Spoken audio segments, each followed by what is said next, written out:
Welcome, my little couch potatoes, to the comfiest courtroom on the internet. I'm your host, Llama, and it's time for dramatic testimony, overruled objections, and absolutely unqualified opinions. So grab your snuggiest blanket, some delicious snacks, and get ready to watch court with your internet besties. This is Couch Court with Llama. Hello, everybody. A new week of more shenanigans. I am here for it. This weekend, I was very obsessed with this case, by the way. Oh. Yes, I was all over the Reddit archives looking at stuff, and I watched some of Dave Neal's beginning coverage of when this came public, because I had a lot of questions as I was looking through the documents, when this all becomes public, which we're about to get to in the timeline. And so I was in deep all weekend. Well, that was way more fun than what I was doing. What did you do? Pull weeds. Ew. Right? You need to tell Mr. Buffy, be like, excuse me, but I am too pretty to work in the yard. I know. I was like, no. I was like, oh my, actually, I'm just getting too old. I was like, my back hurts for 2 days. Fair. Hi, Tex Packet. Good morning to you. And here's singing to yourself. I love it. P. Lola's mom. Hi. Long time to see. Hope you're doing well, babe. Or maybe you've just been lurking. I know we're not on early in the morning when you're at work, but so nice to see you again. Oh, thanks. Oh, you're so nice. You're so nice. Sometimes we look nice. Sometimes. So you guys, while everybody's gathering in to get their spots on the couch, make sure you hit like if you're watching us on YouTube. Subscribe, hit the notification bell, share this on social media. If you're like, listen, you got to watch these two crazy bitches reenact some very interesting text conversations. Be like, tell them to come watch us. We like new friends. So now also, before we get started, it's a very big day. I don't know if she's watching it. She hasn't tuned in. And I'll see her in the chat, but she had to work super early in the morning, so I know she's going to be part of the replay crew if she's not watching now. But it is our dear friend and teammate, Lady in Gray's birthday today. Lig, that's right, the infamous Lig, who I adore. She's so fun to hang out with and work with. She does a lot of research for us and writing for us, and she's amazing. So we made something special for her. This isn't very long, I promise, but it's something we like to do when it's one of our team members' birthdays. So this is for you, Lig, whether you're watching now or in the replay crew. Amos made this for you, by the way, not me, because she's better than I am at a lot of things.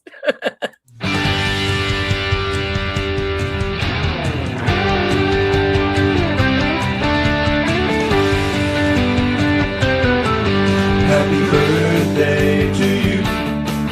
Happy birthday to you. Happy birthday, 'cause you're awesome. Happy birthday to you.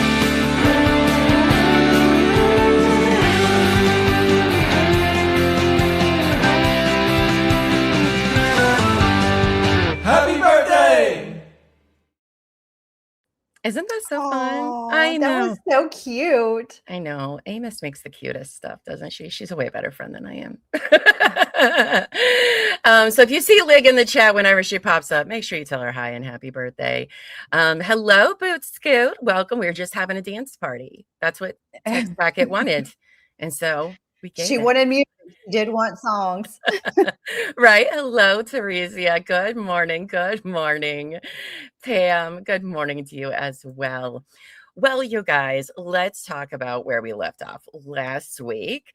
So we've gotten into Laura's ADRE complaint against Clayton. That's the Arizona Department of Real Estate against Clayton. She's trying to get him in trouble or even cause him to lose his license, because at the same time, he's not talking to her, because that's what one does, obviously, is go after somebody's job when you're pregnant with their ghost babies, because that makes sense. So she writes some very overdramatic and contradictory emails to his superiors, because of course she does. And then Clayton gets to respond and lets them know, like, yo, this bitch is crazy and I'm in court with her now. It's not like she says. And here is our entire conversations during that time period. And things started to get very eggplant and peach emoji in the text. But we all know that it didn't end up being eggplant emoji. It just ended up being eggplant. Right? Is that how that works? I think so. But in them, as we've been reading them, he's constantly telling her that he doesn't want to be with her, that he felt bad about what happened. It was unprofessional. And he's honestly handled it way better than I would at this point, because she is relentless. She's like, please date me for a week. If we don't date, I don't think we can work together, but you're also amazing in everything. And I think I can still work with him if he dates me. Anyway, it's very cringy. It's so cringy. And so that leads you to believe that it only gets worse. If that's how her messages are at the beginning, when they've known each other for a week and she gave him a blowy and now she wants to get married, it can't go better after it. So we're back today to finish reading the complaint. We still have quite a bit to go, but it's almost over. And then we'll move down our list of court documents and Laura's shenanigans, including her outing herself to the internet like a dumbass. And then being like, I don't know why the internet is mean to me and knows who I am now. Well, it's like, girl, I can't imagine. You don't post your shit on Reddit of all places and think that people aren't going to figure out who you are. Like, that's the one place everybody knows you don't go. Is like, it oh my sad goodness. that I'm kind of sad that the texts are almost over? Oh, I know, but don't worry, there's more. There's way more craziness. Oh, that is the funnest part. Speaking of, I'm not going to spoil it. Well, because I'm not going to spoil it for Buffy. All right. And so nobody spoil it for Buffy. But remember about like a week or so ago, I told you I laid everything out that we were going to cover for the month. And then there was like this document for Chase J. Jones. And I was like, who the fuck is this guy? Like, I've never seen their name anywhere, right? And chat did tell us that it's believed that Chase J. Jones is Laura, all right? But it is so much worse than that. It's so, like, when I found out, I was like, oh, she did what? Yeah. And that's saying a lot because we've already covered enough of her craziness. But, like, it's, girl, you did not just do that. Oh my gosh. But we'll be getting to it soon this week, Buffy. Oh, and I can't wait for you to be like, you dangle the carrot. I know. I want to be shocked too. I had no idea. I just sat there and I was like, because I was watching, Dave Neal's earlier coverage of it. And I wasn't expecting it to pop up. And I was, I was writing, for TCWT. And then you brought it up and I was like, oh. And then I was like, oh, no, that's what happened. Oh my gosh. Oh my gosh. She did indeed just do that. Like, wow, there is no line she would not cross. Let's just put it that way, friends. Mm-hmm. Yeah, it's pretty bad. It's pretty bad. So we'll be talking about that this week. Now, if you're just joining us and you're not super caught up with the Laura Owens saga, because it is a lot, we have a whole entire Laura Owens playlist because we started, from the beginning with Michael Marcini, the Uber lawsuit, the Lone Cactus lawsuit, Greg Gillespie, and now we're on to Clayton, and it's all there in a playlist for you, and you're going to see us learning about it in real time. So be sure to check that out. Oh my gosh. I pumped myself up with that. I do have something else to share before we get into the Andre complaint. So over on TCWT Media, we've been talking about how we have a coloring book now. Yeah. Which is crazy that we even have a coloring book, but mine came in yesterday. Oh, and it's so amazing. Oh, my green screen's going to be an asshole. I just know it. That's my favorite. That's the first page, Buff, for you. It has pictures of me and Terry. Sometimes I'm me, sometimes I'm a llama. Couch court with llama. Wait, where's my favorite one? There's some more. By the way, good quality. This one, if you just want a picture of llama flipping you off with two birdies, it's in there. It's in there. So we're going to be doing, I know Terry wants to do a coloring contest with some prizes for you all if you get it. If your lovelies are higher, I think there's a 15% off code in our community tab for you guys. It comes in like less than a week, and it's amazing. I was very impressed. My gel pens are coming today, so I will start coloring as well. So you might as well go get it. It's very cute. And I know Terry's already thinking of doing some more. So thank you. Thank you. Oh, hi, Liz. Hope you're doing well.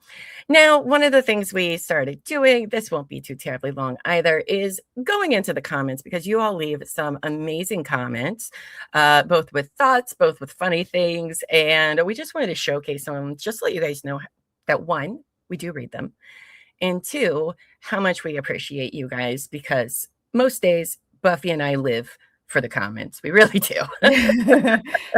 We really do. So whatever comments are left on our previous video, we'll pick a few and show on here. We can't show them all because we do have stuff to read. But I just wanted to highlight some of these because they're pretty great. And some raise really good points. Like, for example, Tonsil Twins wrote on the last video, I really think Laura deserves prison time. Me too. But I also hope she gets the help she so desperately needs, or this could happen again. She probably has other victims with varying degrees of this behavior. I mean, the problem is you can't help somebody that doesn't know they have a problem. And the first thing is accountability. Is Laura going to admit that she's a compulsive, pathological liar? I don't know. I hope she does, but yikes. I know that there are some other men who this has happened to who are not in the limelight. They don't want to be. And I don't fucking blame them. I'd be like, I've been off of her radar for like 15 years. Okay. I don't want anything to do with her. So respectfully, I get it. Then, and some lady says, are these second lenders starting to sound like a Ponzi scheme, getting later lenders to pay former lenders? She's referring to this whole, what Laura called it, creative financing for these properties she wants to buy for $1.14 million. Yeah, it sounds sketchy to me for sure. Where's my little remote? There we go. This one's from Nord with Novelty. Well, you guys had a whole conversation. You're so funny. Laura, what you described is dating, because this is in regards to like, just date me for a week and then you'll see we're meant to be together forever. Laura, what you described as dating. You go out and decide if you want to go out again. And if someone doesn't feel it, you stop. The end. Which Laura, is that how that works? Laura doesn't know that. She's like, I don't like that. I didn't know. No. And then Tonsil Twins responds with, no means no, Laura, which she does not seem to understand. Kafkin comes in with, thanks for being honest with me. Too many people play games, by the way. Do you want to get married? And Nord is like, no pressure, but also I moved into your walls. Which I very much think that could have happened. And then Tonsil Twins brings up, she was left for dead and it was live streamed. What's the word I'm looking for? Reminding us of the Hoboken incident that she blamed Greg and his lawyer on, which the FBI got involved in. But the guy who supposedly assaulted her is on the witness list for her felony case. So that's interesting. And then Nord brings up a good thing. And yet, less than a year later, she's accepting drugs from a guy, Clayton, she never met, for sexy time at his place. isn't that exactly the same scenario she said that the violent live stream started with, except it was a drink instead of an edible? You're right. Yeah. Like, I don't know how you go and do that 6 months after what you claimed happened to you. Like, why would you want your first time hanging out with a man to be at his home instead of like out? And include like drugs of any kind, especially if you don't know them. Like, I don't know you enough to trust you. Right. It's very, it doesn't make sense, Laura. It doesn't make sense. And then and I'm somebody says, if either you want to date me for a week, I will give you all the money flooding around in the bottom of my purse, or maybe you should be paying me because I'm the most empathetic and kind person you will ever meet. Yes, we'll date you.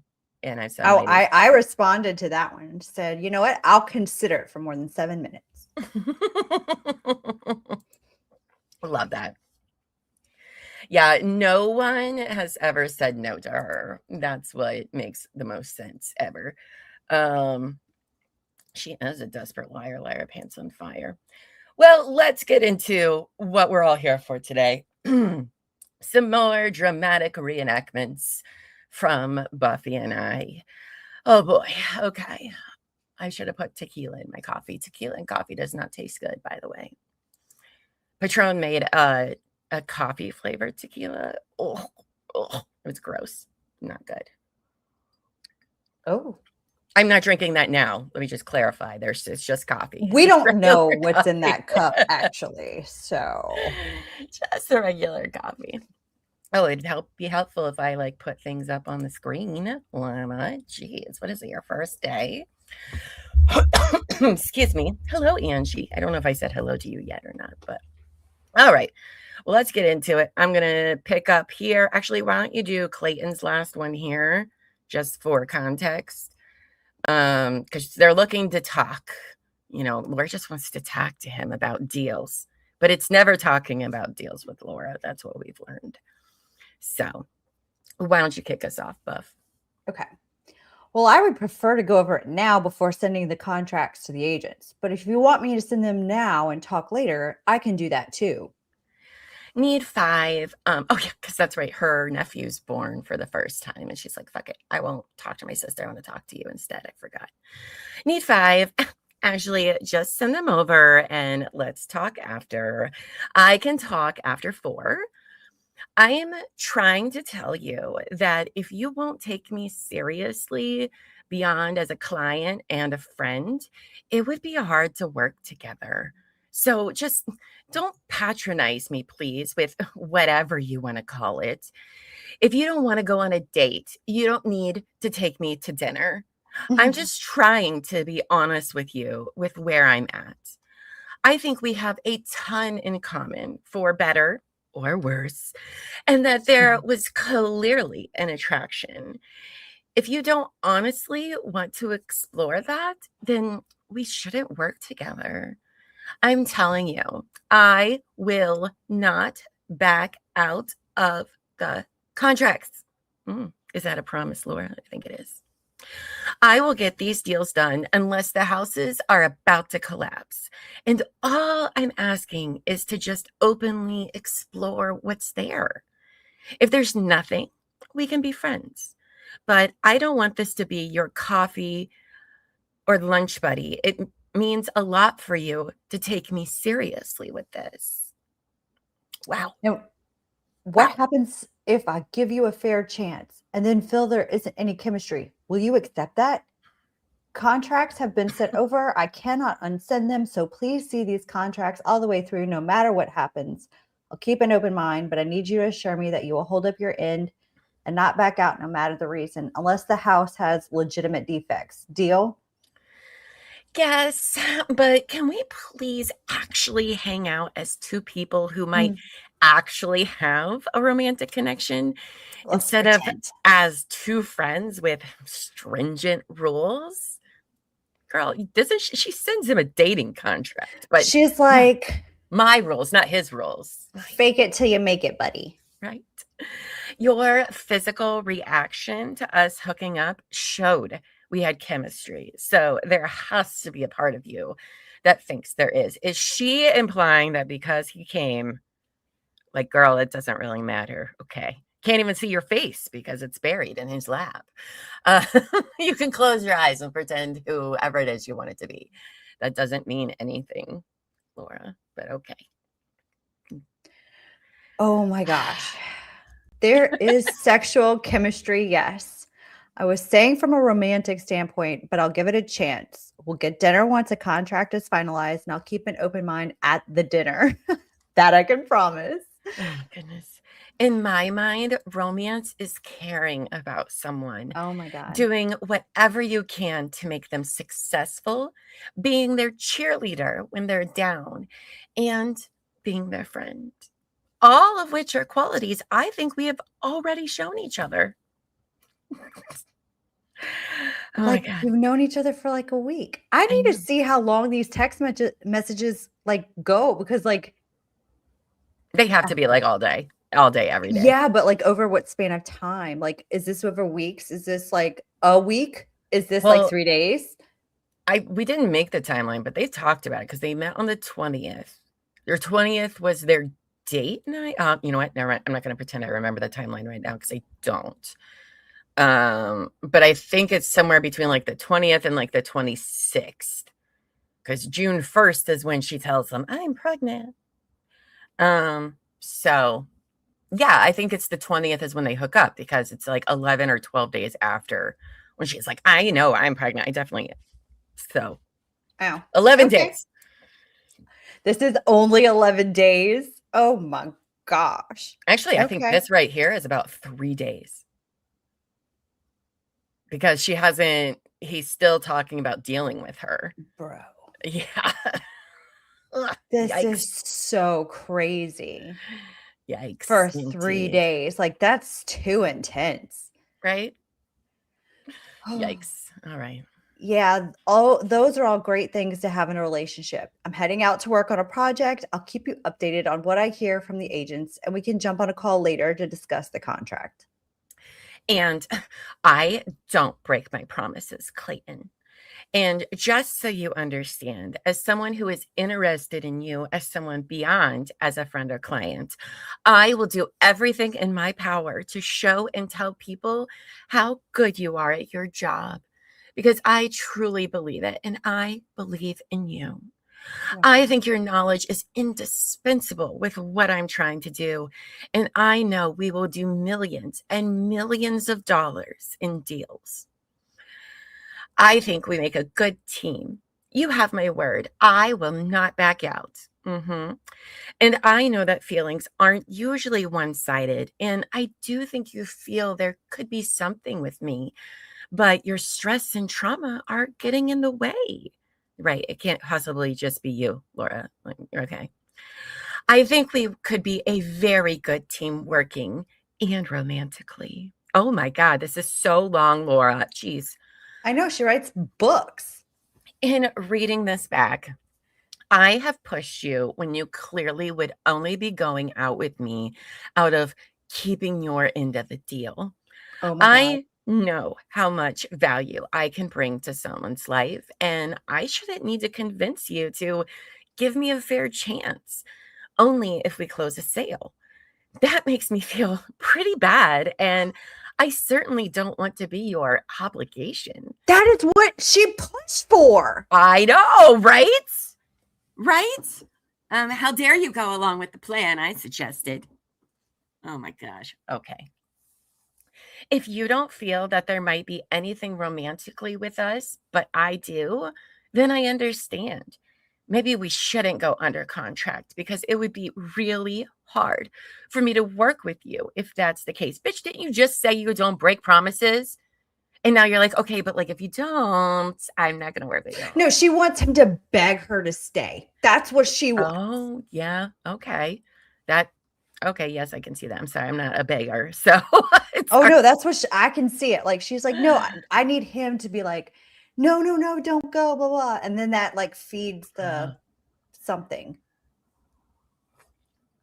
I'm just saying. No, what you're it probably seems right. like to me. I want to do deals with you so badly and feel that I could really support you and vice versa.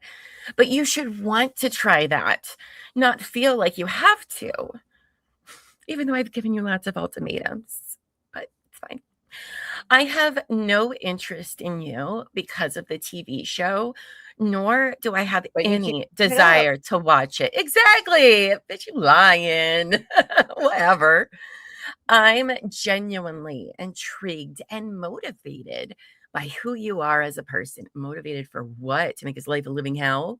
Like she did everybody else's? By who you are as a person, and your belief in me has made me take the one action I've wanted to for so long, but didn't think I could. I hope I've given you some confidence as well and built you up because you deserve it.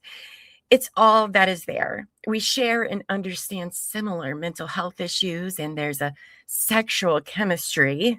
I find you ridiculously attractive. And join the rest of the world. I don't know what is missing that wouldn't make someone you would be, that wouldn't make me someone you would be excited to explore with. I meant what I said, that I won't back out under any circumstance if you give us a chance. But I don't think getting dinner only if a deal closes is trying, nor is having stringent rules. It's your call, and you need to do whatever you think is right.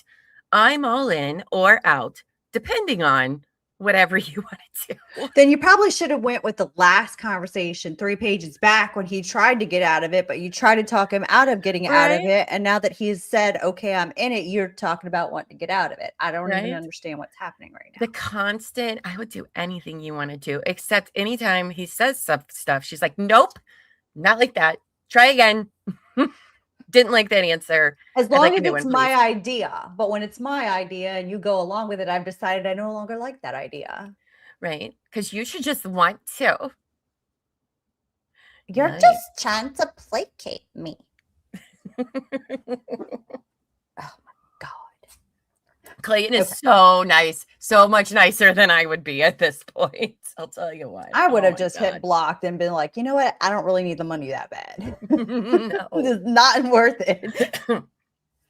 Okay. Laura, it's aggravating me. I'm telling you, I'll keep an open mind. I can't promise anything. I'm going to talk to other people, as anyone would who is dating around. I'm just being real with you. I'll keep an open mind when I'm dating. I meet a lot of I'll keep an open mind when I'm dating. I meet a lot of great people that meet all the qualities that you have said. I know what I bring to the table. I get a lot of interest. I'm not BSing you. I'm keeping it real. I found the qualities you say you have and more. You say you have. Not that you do have. Obviously. I don't know who's going to provide that. I told you I'm going to keep an open mind. I submitted the contracts and it sounds like you're going to back out. If nothing else, I would like to do these contracts and work through these deals with me. If you back out now, his commas. If you back out now, my credibility is on the line. I can't promise you anything. I continually said, please let me know if you're going to back out. My credibility is on the line. You're going to make me look bad. Please give me confirmation that you're not going to back out. You're messing with my time and credibility. I said, please don't back out. And now you are. It's aggravating. I'm the one that is talking to these agents, and they're the ones that are not taking me seriously right now. I'm a little frustrated and would like to work through these deals. And if they fall through, then we'll stop. Let me take these 2 deals through with you, and with the confidence from these deals, you can go elsewhere and do more deals. Please make the decision right now and stop going back and forth. I need you to tell me right now whether or not you want to proceed forward. Yes or no. I need it to be a definite answer. The poor guy. Poor guy. Well, don't worry. Laura has more to say. Of course she does. Of course she does. Can you talk? No. Can you talk? I came up with a solution that I think addresses both of our concerns. Since I am putting the properties in the name of the LLC and not mine personally, I was told to just add you to the LLC if I wanted you to have partial ownership. Oh Why my would God. you do No. that? Why would No. he do that? Stop it. I knew she wanted to make him a partner. Mhm. See the amendment number 11, quote, in exchange for his real estate consultation services, Clayton Echard is entitled to 10% ownership in Liz Max LLC properties and shall receive 10% of the profits of all real estate investments. He is not liable for any losses, which shall remain 100% the responsibility of owner member Laura Owens. Oh, Laura, you're an owner, are you? Interesting. Where's Jennifer? Let Jennifer know, her federal accountant lady. 30 days written notice must be given to terminate this agreement. End quote. I put the last part in since your reason for wanting to wait to go out was because you wanted to make sure I wasn't going to back out of the deal. I won't back out. If that gives you the reassurance you need to get drinks or dinner before then with an open mind, then we are good to go and it'll be filed first thing tomorrow morning. Let me know. I just talked to the private lender who told me that he and his partner will let me defer payments on the second completely until I get into a longer term loan, which is amazing. It opens up a couple more million to buy properties with, and I want to do that with you. Especially interested in the Perishing Drive one because the returns on it look insane. Blah, blah, blah, blah. She sends him something. Do you think she's talking to like scammers, or is she just making these people up? I just feel like this is not legit. Do you This is know all a made up. mortgage company that like defers payments? Right. But I mean, I'm not that kind of a person. Like, I don't do all that. I don't know what the ins and outs are, but I just feel like that's not a real thing. oh, text back it says it is a thing. It's just not a smart thing. That's where people get had. So making it all up. Oh wow. Okay, sweet leash. All right. So just to confirm, you're not agreeing to proceed forward with the current deals in a friendly and professional manner, and to wait to go to dinner until after we close on a deal? Huh? What's the difference? I'm signing something reflecting that. I can obviously wait to go to dinner until we are under contract if that's what you're asking. I am fine to wait to go to dinner and do anything romantic again until whenever you think is appropriate. And if that's after we close our first deal, that's fine. Deal? And did you hear from the agents? Except she has been saying, oh my God. I've never seen someone ask someone on a date like this. It's dinner. Oh my gosh. She's the fucking worst. As a former Nigerian prince. Oh my God. Oh, wow. I'm sorry. None of this sounds legit to me. I mean, I could be wrong, and usually I am, but this just seems like really scammy. Sorry, I burnt my tongue on my coffee.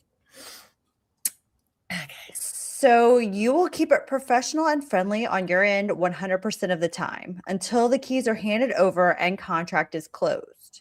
You won't expect me to go on a date prior to that point, and you won't bring up anything else about feelings toward one another.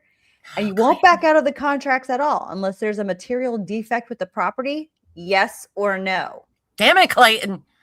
He's just trying to get a yes or no answer, and she can't do that. She has to reopens the floodgates. Oh my gosh. Well, if she could actually answer yes or no, she can't. No, but she'd never back out of a promise. Even though she has one guy during this time who she's in court with because he broke his promises by not being the man I thought he was. So, okay, Laura. I have proof of funds and no intentions of backing out. It would take a major material defect to make me do so. In fact, I want to buy more because, of course, I picked you. as an investment realtor, and you have been nothing but phenomenal. She hasn't even done anything except, show her some places. It's been 11 days. It's been 11 days.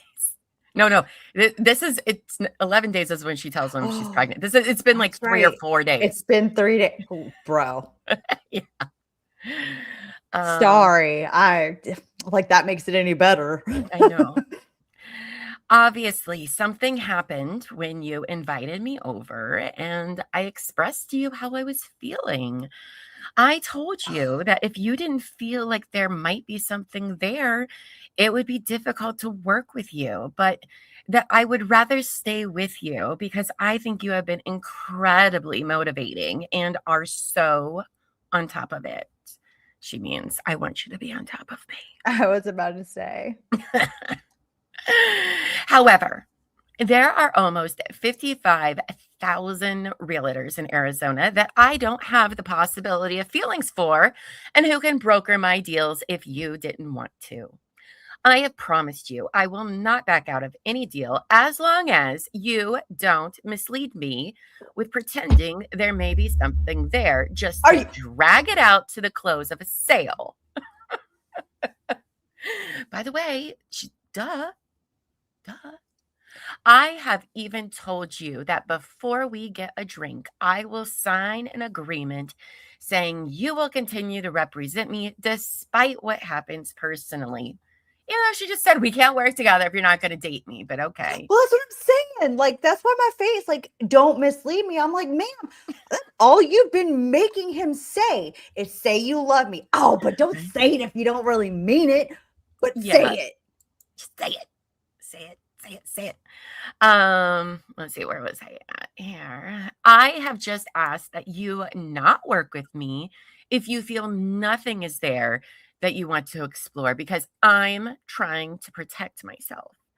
I'm not asking you to do anything unethically or that could jeopardize your job.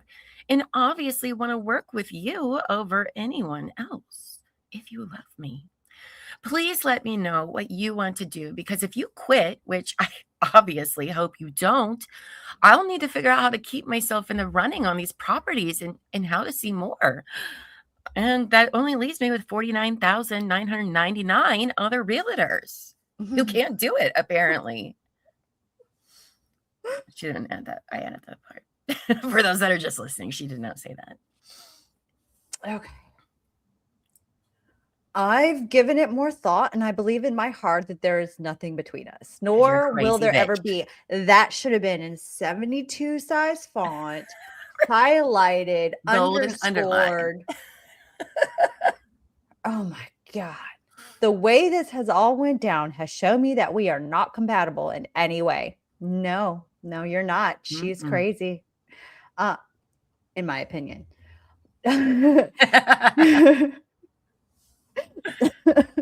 Yes. Okay, that we are not compatible in any way, shape, or form other than friends. I wouldn't even do that. This entire interaction has not been good at all for my mental health. So with that being said, I will not be representing you further as a real estate agent. I think he should have just spam texted that her, like just like auto reply, every like 12 hours. That's smart. I wish you the best, Laura. You are very intelligent. Oh, okay. You are very intelligent and can definitely find an agent that will work great with you, but it is not me and my decision. Wait, it is not me. And my decision is 100% final.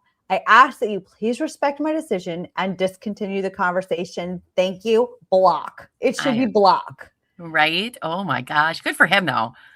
I have literally had the most stressful day with my sister going into labor a month early yesterday and have not felt myself at all. Here she goes with the trauma drama. I genuinely apologize and am in a very, very dark space right now and ask that you reconsider overnight since this is already in process. Do I contact your agency in the morning to get them to keep pushing the deals, or what's even the status? I don't even know what I'm supposed to do. I'm genuinely panicked that you are withdrawing my offers when I don't want to lose out on either property. Please think on this overnight. I'm sorry I upset you, and I could wait until close to go to dinner as more than friends. I promise I won't change my mind. And you said you would call tonight to explain the contracts and didn't. So I'm now scrambling to figure out what I'm even on the hook for or how they can contact me without an agent.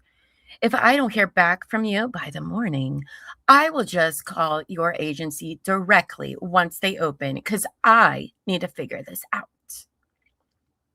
You are such a dirty. Yeah, that was kind of an implied threat, right? That's Like- exactly what that was. You And are you did not this to yourself, girl, by Yeah. acting like a crazy person. Nobody acts this way. well, Good God. because she was trying to push the boundaries just to see how far she could push it, and then he was like, you know what, I'm done. And then it's like, Mhm. it's Well, like I feel said, bad for me, a right? child's mind.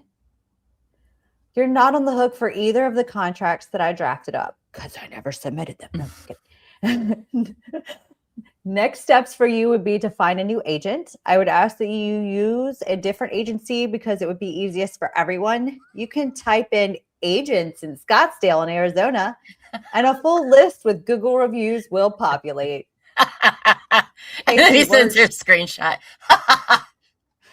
That's hilarious. I love Then, once you talk with one you like, tell them the two address. Oh, he's like, I'm gonna walk you through how this works. And then once you find the one you like, tell them the two addresses you want to make an offer on. Tell them you've already seen the properties, and then they'll draft up an offer and give them all the terms for each property that you gave me. I would ask that you please reconsider pulling these offers for me, and I will gladly send you an email and explain more if you'd like me to. I actually don't have the confidence to do Oh, this on my own. You you're not. guys. That's why you have a real estate agent. What does that even mean? I don't have the confidence to to buy houses without a realtor around, and then I want something. more But you will have one once you hire a new one. You're not doing but she wanted to go into business with this guy, which tells me she was like, let's buy properties together, let's be a team so that we can be like a spousal real estate move. She had these fantasies in her brain. We're gonna have our own HGTV show. Right? I feel like that's what she kind of built in her mind. Yeah, I'm glad he's like, I don't want her around us at all, yo. Dex Sackett says this is so disturbing. This set specifically is when you can really see how terribly this affects Clayton. Yeah, this is harassment. Full stop. This is He just needs to block. I would say he would just need to block her, but she finds fake accounts and finds a way around them. I'll find you. And she does. Oh my gosh, poor guy. He just wanted to show a house, man. He was just I was just trying to do my job. Can't you just get a blowy with no crazy attachment? What is the world coming to? Yeah, you got to be careful what you do. You stick that in these I guess days. so. Oh my gosh. So, for my own mental health, I cannot work with you any longer. This decision is final. What I'm happy to do is put you into contact with my broker. He's taught me everything I know, and he can close these deals with ease. I can forward him the contracts. He will have you re-sign them so that he is your agent, and then you will proceed forward. It's as simple as it can get. Would you like me to do that? I also don't want you to lose your credibility and would like to do the opposite, help you gain it. Oh my God. I promised you I wouldn't pull out, and instead you pulled out on me after we already made an offer. She admitted he pulled out. No, just kidding. Clayton. Clayton's response, see above. I mean, he's doing a good job. He is really trying to gray rock. I am genuinely sorry. I can and will forgive you. I cannot hold anger in my heart, nor do I want to. So your apology is accepted. Let me know if you'd like me to forward you to my broker. Can you please simply see if the offers were accepted before you pull them? They have not been accepted, and they expire tonight at 8 p.m. So once that time hits, the contracts are voided. I believe I can send over a contract now, though, to you to sign to cancel our contracts together. I'll have to look into that. No, I don't want you to do that. If you're not representing me, I don't want to. Oh my, that's a tantrum. Okay, if that is your decision, then that is how we will proceed. I want you to see if they get accepted. See, and this is where he shouldn't have asked any questions. Just be like, Derek, for what reason? If they did, I would have you sign an agent transfer doc regardless. I do not want to be a part of these deals anymore. So if I were you, I would resubmit your offers with my broker's info. That will be much more clean of an offer. It won't look good if I back out after an accepted contract. It would be better to start fresh. Plus, these agents have already questioned my credibility. So going with a new agent will instill more confidence in them. You were fine being a part of them 14 hours ago. So please listen to me when I say this. That's because you kept getting crazier by the hour, lady. Like, this is your fault. 100% by being fucking crazy pants. Maybe if so it expires at 8. This is the day it expires at 8 p.m. She couldn't hold off her crazy for a couple of hours. No. If she really wanted this deal. Like, you're so full of shit, Laura. There is no deal, and you know it. Trust has been very, very hard for me after the drug, rape, assault incident that happened in March of 2022. Emotional manipulation. Mm-hmm. Emotional manipulation. Which is why I haven't been intimate or done anything with anyone since then until you. Oh, stop. Mm-hmm. That's why it was so hard for me to believe that you actually would follow through with your word of taking me out after we close a deal. I haven't let anyone in or trusted anyone because of how misled and violated I was last year. Adding buying properties to the equation has heightened my emotions and made me doubt myself even more. Girl, that's a you problem. Okay. That's not fair to you. And if you give me a second chance, there won't be anything that isn't friendly or professional. Oh my God. Until we go out to dinner to celebrate. And even then, if you give me a fair chance and nothing happens, then I can't ask for anything more. Okay, girl. See, this is where you need to drop all the dating stuff. All right, this is where you went wrong. He's just not that into you because you're crazy.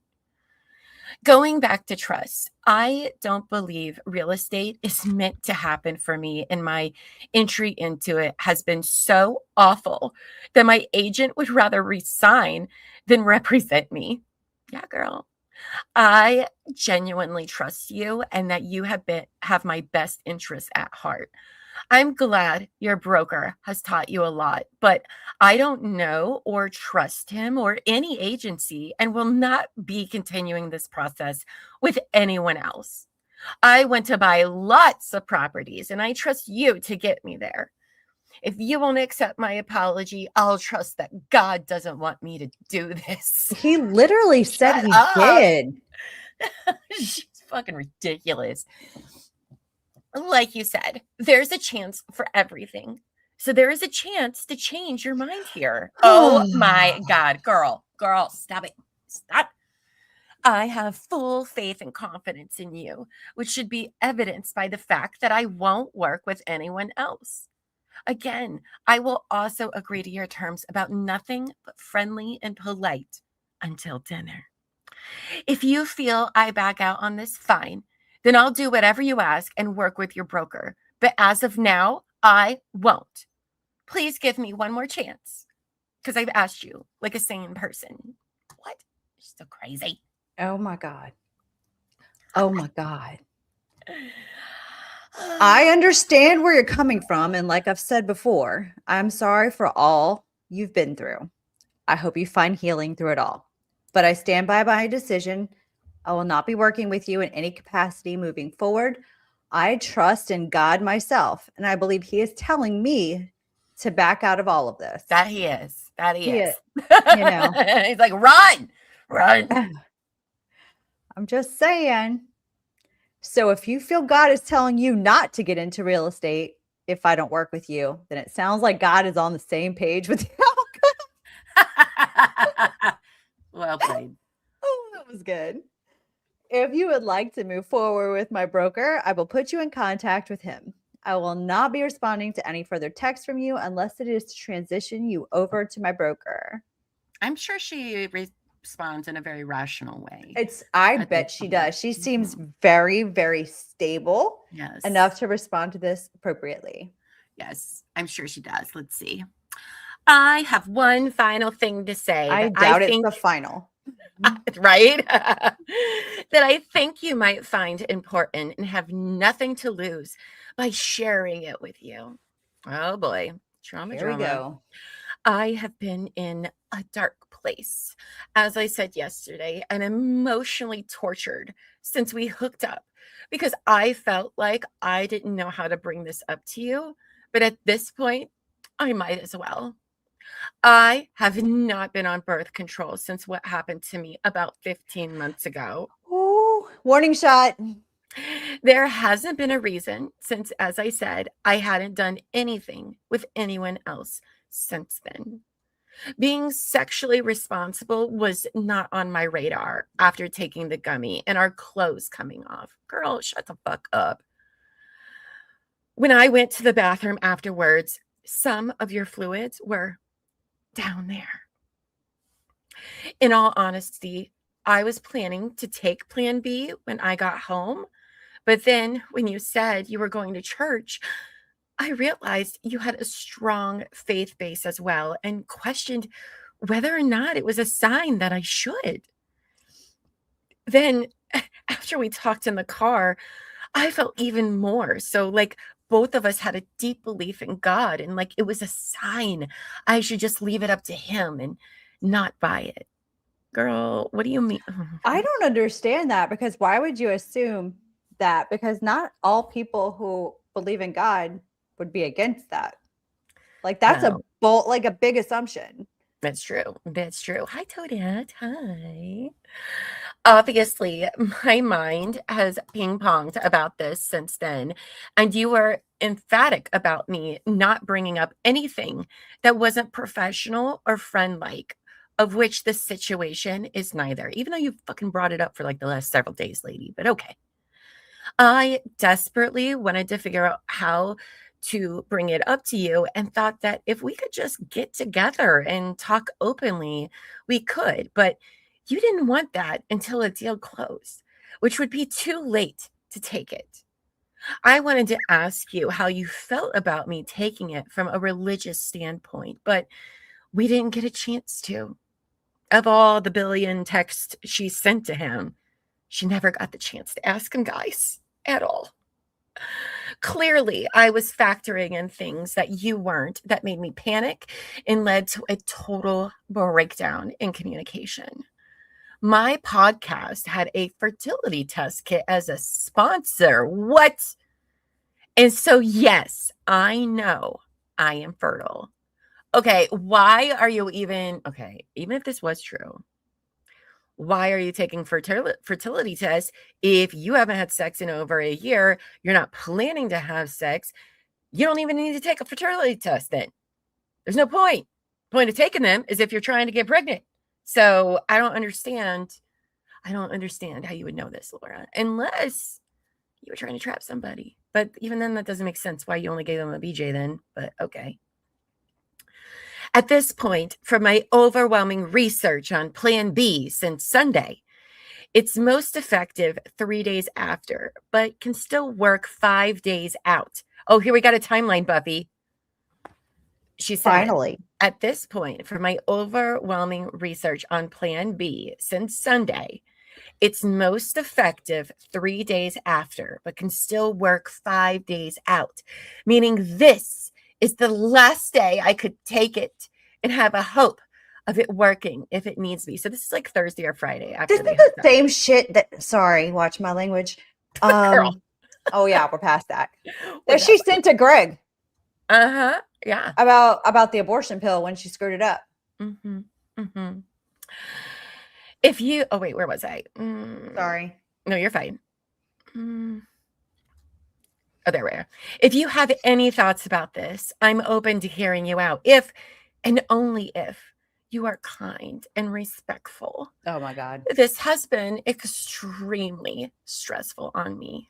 Oh, poor baby. If I don't hear back from you, I'm not going to take plan B. You're obviously free to think that I'm full of shit, but I'm not. Okay.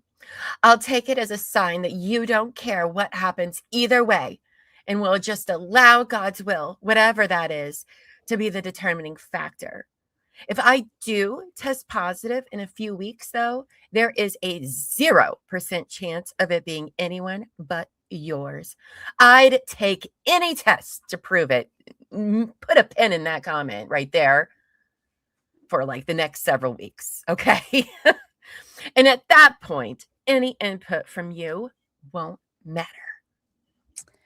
Take the plan B. I support that. Great job, Gray Rocking. But like, just answer the question. No more emotion. That is wild. Like, oh my God, she is a Stugal. But it's crazy. Sorry, I hit that thing again. That's like the default. Like it's, oh, right. by the way, I might be pregnant. Like it's like the last ditch effort to keep a guy is, which has never seemed to work for her. Well, except for Michael. But as we've read these things with Clayton, she's used emotional abuse by saying she's in a dark place. All these bad things have happened to her. So she's trying to manipulate that. She did the same thing with Michael. And now it's a baby. Like, oh my God. Even though she admitted to faking it with Michael. Mm-hmm. Oh, God. You have been really dismissive of my thoughts and feelings, and it's a bigger thing for me to think about now than it was when this originally happened a few days ago. Okay, then why do you want to have a kid with this guy? Yeah, exactly. After all, I do want to have kids. I'm not basing what I'm doing off a 2-sentence response. Oh my God. You didn't type enough words. This is an essay and you have to fulfill your word count. Not back.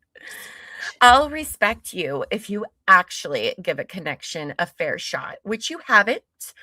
Understanding that I have been in the process of a panic attack since Saturday night when I went to the bathroom and have not been myself. This has been the most agonizing week I can remember, but not when she was assaulted, raped, and live streamed on the dark web. This is way worse than that, you guys. I'm pretty sure it was just as agonizing. Oh my God. For Clayton. Right. But they were so happy. She was so confident and everything. Okay. That I can remember. And that's why I have hammered into you that I am the worst person at making decisions. Okay. If you don't want to go out and have a fresh start, that's fine. But I'm not willing to take into consideration your feelings for me to take the pill over my own morals. Girl, you ain't got no morals. Okay. Maybe while she's in prison, we should send her some, morality, some philosophical morality books for her, because good God, she has none. It would have been a much easier decision for me to make a few days ago when an egg-sperm connection wouldn't have had the possibility of forming. Since time has passed, I don't feel it's really right of me to undo what God may or may not have done just because of the opinion of someone who doesn't even care for my thoughts and feelings. If I did get pregnant, I am 100% capable of raising a child, but would obviously still expect your involvement, which is fucking nuts.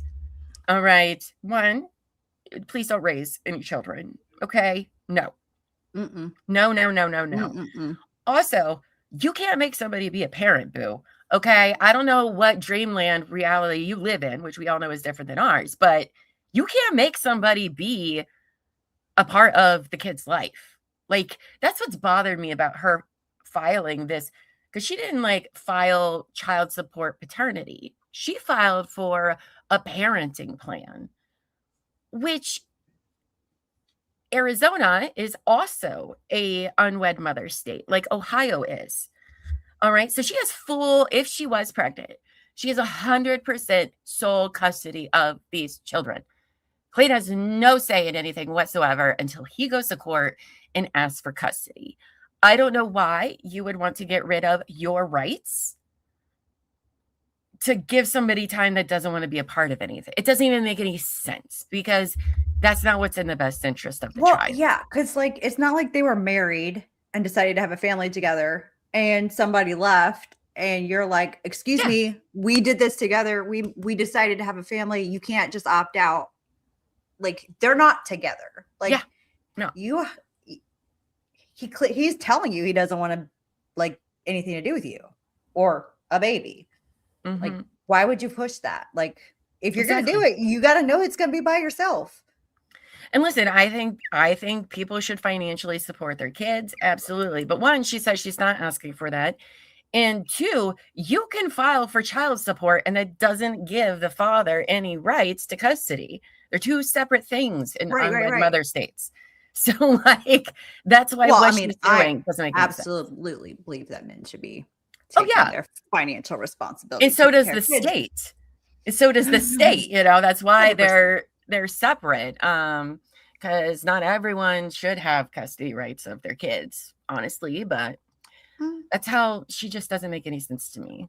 Like she shouldn't have any custody rights of any kids. Or even dog. Whatever happened to Buttons? I know. Buttons was so long ago. But here she is. I'm 100% capable, but you would expect his involvement. Why? I'm sorry, but no. Again, your call.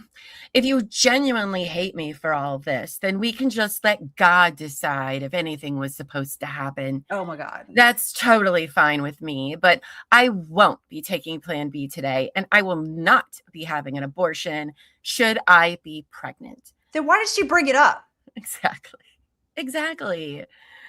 I can't stress enough that there is a 0% chance it would be anyone's but yours.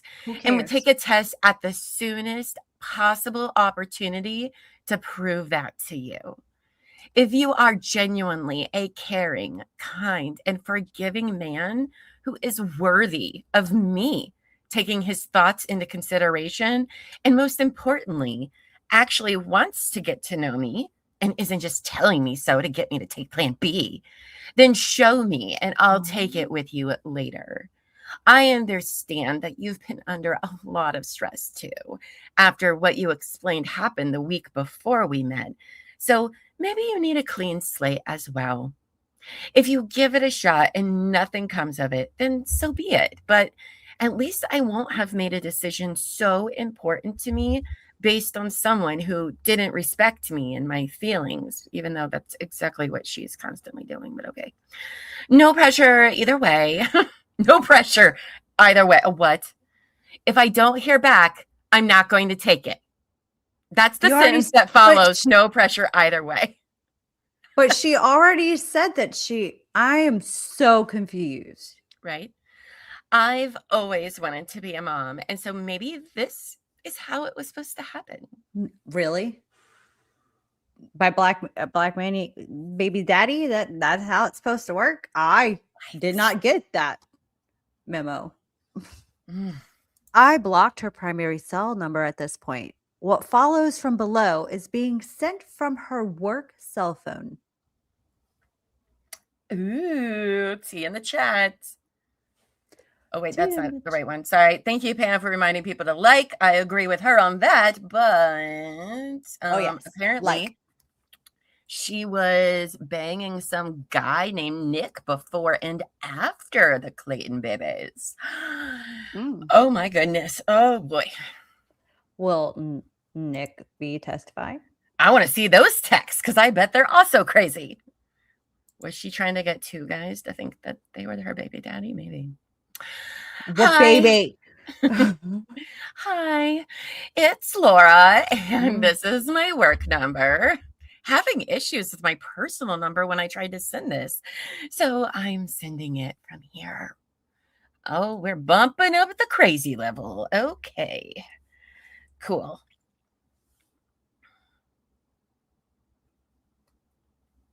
You're the next part, boo. Oh, you're muted. Sorry, I was Oh, that's trying okay. to alleviate some of the background noises. I don't hear any background. Okay, well, my husband is home, and Oh. he's just, you know how men are just not quiet? Yes, I live with elbow feet. Yes, I very much know. He is a constant chaos tornado. It's like, sir. Okay. How do you do everything so loud? Right? And he'll be like, I'm sorry, my breathing is loud. And I'm like, yeah, Yes, it is. It is very loud. He's like, okay, I just breathe in. I was like, thank you. Go breathe in another room. Okay. So, Laura, this is absolutely ridiculous. I don't believe you for a second, and it's honestly sad this is what you resorted to. You did not have my fluids down there. That's impossible because I was never inside you. You gave me head, and that's where all the fluids went. Please. You're embarrassing yourself at this point. I would say, well, we know what she did. I will be blocking you on this number as well. You need to seek professional help, and I hope you will do so to take a deep dive. Okay. Sorry, his sentence structure. We need to talk, Clayton. You need to seek professional help, and I hope you will do so to take a deep dive into addressing all this trauma. I will keep you in my prayers because I know healing is possible. Just please go take the time for yourself. You'll be much happier and healthier if you do that. I mean, I'll give him a little grace here. He's probably shooken up by like what is happening right now. Like what? He didn't say like anything that we're not all thinking. Mm-hmm. Please, you're embarrassing yourself at this point. Oh my God, so much embarrassment, so much. Your call to wait and see. I'm telling you, this is a warning shot. She's telling you he's telling her, she is giving him a heads up. Mm-hmm. I hope you understand how sick this is of you to try to pull on me. You want me to stress about wondering if I impregnated you for weeks. Then a few weeks from now, you'll send me a positive. Look, he's calling out the game. He is. Look at you go, Clayton. You want me to stress about wondering if I impregnated you for weeks. Then a few weeks from now, you'll send a positive pregnancy test that you've taken from online and send it to me. I won't believe it until I see a video of you with a pregnant belly. But even that won't happen because I did not come in you or even around that area. I'm perfectly fine with leaving it up to God. Goodbye. Goodbye. Wow, good for you, Clayton. See, he's not just a himbo. Some people call him a himbo, and even if he is, that's fine. But no, he's caught on way quicker. Well, Greg caught on pretty quick too, but I can't believe he saw this coming because that would be wild. I wouldn't have, to be honest. Yeah, in order to get better, you have to admit you have a problem, and she is never gonna do that. I would love to know what disorder this is. It's like a bunch, probably, in one. I don't deserve that, and I'm not pulling anything on you. To think that I would try to falsify a pregnancy test online is absolutely sick. Oh, this needs to be blown up on a teleprompter in the courtroom. Sorry. If I'm pregnant in a few weeks, you can come to the doctor with me and I'll take a test right in front of you and have it confirmed. I'm that sure of what happened. If it's worth it to you to treat me like this, then fine. But I'm not taking plan B, and you can be on the hook if I got pregnant. You don't know me and how much pride I take in my reputation, girl. Your reputation is shit. Like, it will never come back. There's no way you can like redeem yourself in life. Sorry, Oh my boo. God. Sorry, boo-boo. And to say what you have said about me, and this is honestly hurtful and stressful beyond comprehension. Does it sound like you think I even need to take plan B? So I won't. But you're wrong. And then she sends them something about this being, let's read this little clip she took from the internet. Something about your vagina. Can conception happen if sperm is on the outside of the vagina? But he said it wasn't even down there. It was in your mouth. Can you get pregnant if sperm is on the outside of the vagina? What if sperm gets near the vagina? In order for conception to take place, sperm needs to enter the vagina. This is still possible, even if a partner does not ejaculate inside the vagina, though. For example, if there's semen on the fingers and they come into contact with the vagina during the fertile window, then conception is possible. But sperm has to meet certain parameters to make natural conception possible. It's very hard to get pregnant. This means that in addition to the presence of semen in the vagina, sperm concentration, motility, and some other characteristics may play a role as well. So if a partner ejaculates and some semen touches the vagina, pregnancy is possible. If an erect penis touches the vagina or vulva, precum that contains sperm can also fertilize an egg and result in pregnancy, because the rarest things happen to Laura because she is a delicate little dewdrop. Oh my gosh. Yeah, right? That was like merging the two shows together. Oh boy. Thank you, Laura, for that educational screenshot. Right? Oh yeah. Yeah. I see. This is also, I'm surprised she didn't try to like inseminate herself, but she doesn't want a kid. Who said wants a she didn't? boyfriend. I don't think she wants a kid that bad.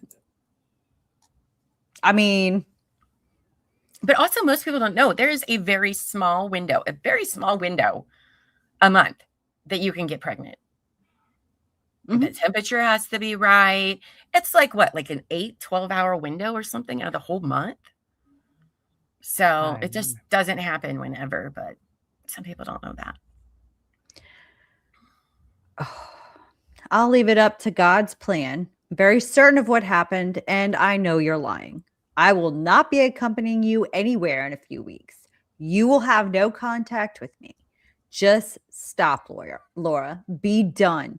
Reflect upon what all you're doing. Does this seem right to you? Why would I ever want to be with someone like you that literally doesn't respect my decisions and won't give me a choice to set my boundaries? You haven't let me set any boundaries for that matter. And any that I have, you pushed through. I would never want to be with someone like that. Please just let it all go. Laura, ask yourself why you're doing this. Please reflect now. Why are you subjecting another human being to this? We all ask that question too, Clayton. We all want to know. Why? Yeah, why? You're trying to destroy my mental state. When I told you I was already stressed and wanted to stop working with you, you've continued to find a way to hold on. Why would you purposely try and destroy someone? I don't believe you're a bad person. I just believe you're lost and confused after what all has happened. And that's okay. She's a bad person. I think she's a bad person too. I mean, if it was just like a one-off, maybe I would say, okay, like that's just went, but like this is a pattern. And yeah, no, you're a bad person, Laura. You're a bad very bad person. Okay, and that's okay. You went through a lot, but that pain you feel, don't place it upon someone else. Release it healthily by addressing it as you're able to. You'll be much happier once you do. It won't be easy, but it'll be worth it. But to try and bring someone else into it all is just cruel. So please stop. Let me go. It's begging. Poor Clayton. Though I'm glad he's calling her out on that. Like, but that last line was so desperate. Like, please let me go. Oh my God, that hurt me. Oh boy. I think you're confusing me with girls who come from a very different background than mine. Whew, you are not like other girls, Laura. What are you trying to say? Right? What are you trying to say? I don't know. I would never do what you've been saying I would do. which are things I have never heard of. Girl, shut up. But sound like something that would happen with a very cheap girl. I thought that's where she was going. Who would want to put you on the hook for child support, which is not at all what I'm after. That's right, guys. She's not like other girls. And she would never. Okay. If you think I'm trying to hold on, you need to check your ego. One of my most serious ex-boyfriends is a tech billionaire. Shut up. Shut up. What? Oh my God. Is What she a thought. dating Elon Musk? Shut up. Oh, wow. Oh, that's one of my favorite lies so far. Yeah. Wow. One of my most serious ex-boyfriends is a tech billionaire. Then why are you here? Right. Why The don't you other ask two- your billionaire boyfriend to give you money for these houses? What are you doing? Right. The other two are very, very well off. Actually, no. I mean, they're doing okay, Laura, but they're spending a lot of money in court because of you. So none of them would have a bad word to say about me. Okay, girl. And if I wanted to hold on to anyone, you think it would be them? And I ended those relationships. Oh my God. Did you kill them? Oh, that's hilarious. Talk about fucking Delulu with this one. Oh my God. Right, half-ass fashion, right? Girl, you a cheap girl. You want to talk about a cheap girl that wears the same black dress to every single court hearing? Oh, yeah. She needs a GoFundMe for a new Girl. wardrobe. Girl. Stitch Fix, something. Girl, you cheap, okay? Let's be honest here. I'm not lying. And if you think I haven't been tortured about whether or not to take Plan B, you're crazy. Torture. That's the thing. Plan B prevents a pregnancy from happening. It's not an abortion, okay? You're just saying, no, it's not going to happen. That's it. Nothing has happened. And that's why it works. Like, oh my God. It's not that. She's so fucking dramatic. I felt like I've been having a panic attack since Saturday. Really? This This is the first time she's brought it up. Right? Right? Exactly. We don't forget about that dress. I don't know. When I'm having a panic attack, like I just can't stop talking about it. Like I'm panicked and I'm gonna just dump my panic onto you. I'm sorry. Mhm. I'm not working through it in therapy either. I just sit in my Delulu. But I'm just saying, like, if I'm going to panic mode, I am letting you know everything I'm panicked about. She Right. not mentioned this one time. No. Not one time. And she would have. All the times you rejected her, she would have been like, I'm in a panic attack right now. I need you. Shut up, Laura. This is literally the only time in my life I have been intimate / dry humping / rubbing / getting fingered, etc., without being on the pill. I need my pearls. I don't think I've ever read any of that in one single sentence together. Like, okay. Okay. It's very descriptive. You know what you didn't say? Is that his penis was inside of you at all. I am sorry that I have violated your boundaries and have literally just asked for your support and kindness so I don't feel morally bankrupt if I take Plan B at this point. Girl, you were morally bankrupt years ago. Talk about a real bankruptcy for sure. You can try to paint a picture of me in your mind as this desperate, troubled girl because that's more pleasant for you than taking me at face value. I don't do the kind of thing you're describing a girl does. And I wouldn't have contacted you today if it wasn't that I am on a deadline with the pill. Then What don't happened? take it. What happened with the deal that ends at 8 p.m.? You weren't going to contact him at all about that? Okay. Just go take it. Just go take it. Can come in with celebrities will wear the same type of outfits when out and about in their private lives. It's said to discourage paparazzi from continuing following because it looks like the same old picture. I do believe that, But Laura, I don't believe. Well, Okay, she would but think she's a even if celebrity. you compare those pictures, she's looking pretty bad. My personal opinion, her Yeah, she's looking rough. She's it's looking not good. rough. It's Because not good. I've It's very seen other serious. pictures of her in court and stuff like that, and she's looking. Yeah, it's very serious and dangerous. I will say that. I mean, listen, I hate Laura. I do. I very much do. But she looks very unwell. And I hope it doesn't go further because it can cause some serious, serious damage and or death. And I don't wish death on Laura. With her? Okay. Well, I mean, other than the obvious. Well, she does end up claiming that she has an eating disorder, which she might. I wouldn't put that past her. Visually, I don't know. I don't disagree, but I don't know much. She just looks very unnaturally thin. But some people are very thin, so it's kind of hard to tell.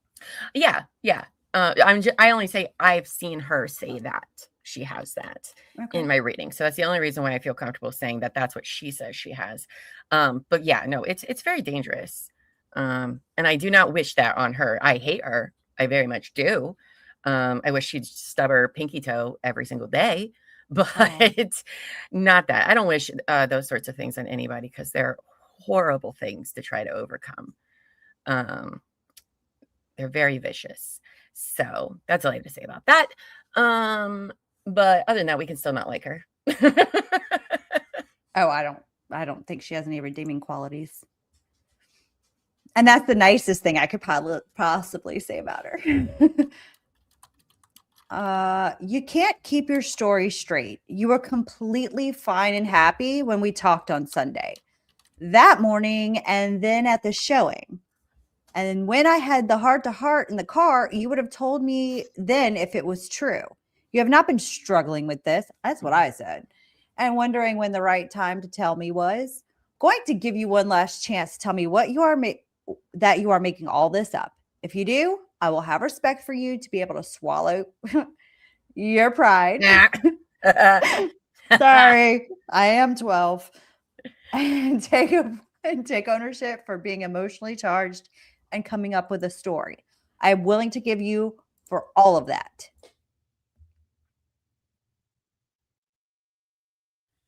But if you choose to stick with your current story, I will never respect you and will cut off all communication. I know the truth. I know my truth, and you know yours. You have the choice to decide how you want to proceed. I know how I will react, as I have told you. Oh, also horse people in the chat, because some of you are horse people. But, like I know that jockeys, like race horses, right? Like they have to be like a small stature weight. Is that the same for like the type of horse stuff she does? Just wondering. Yeah, probably. If you want your horse to jump, and not like hurt themselves, I would think you would be kind of like ballet dancers have to be on the smaller side. I would think so too. I'm just curious. So don't tell me I can't keep my story straight when I don't have one. I have the truth, which isn't changing. I wasn't quite as high as you were and definitely remembered what happened and what I felt. First of all, again, you don't fucking black out from weed, okay? You don't. It's not the same as alcohol, lady. And also, if you weren't as high as him, this is a problem. This isn't looking good for you, babes. Okay. All right. We were dry humping without clothes on a lot. The key word was dry. Exactly. Exactly. Like we are 16, which is fun sometimes. We were dry humping without clothes on a lot, and I felt what I'm guessing was pre-cum at the time through your clothes. Oh, without clothes. Bestie, you were fingering me. I Googled it because I didn't know if it was possible to get pregnant without intercourse. It is.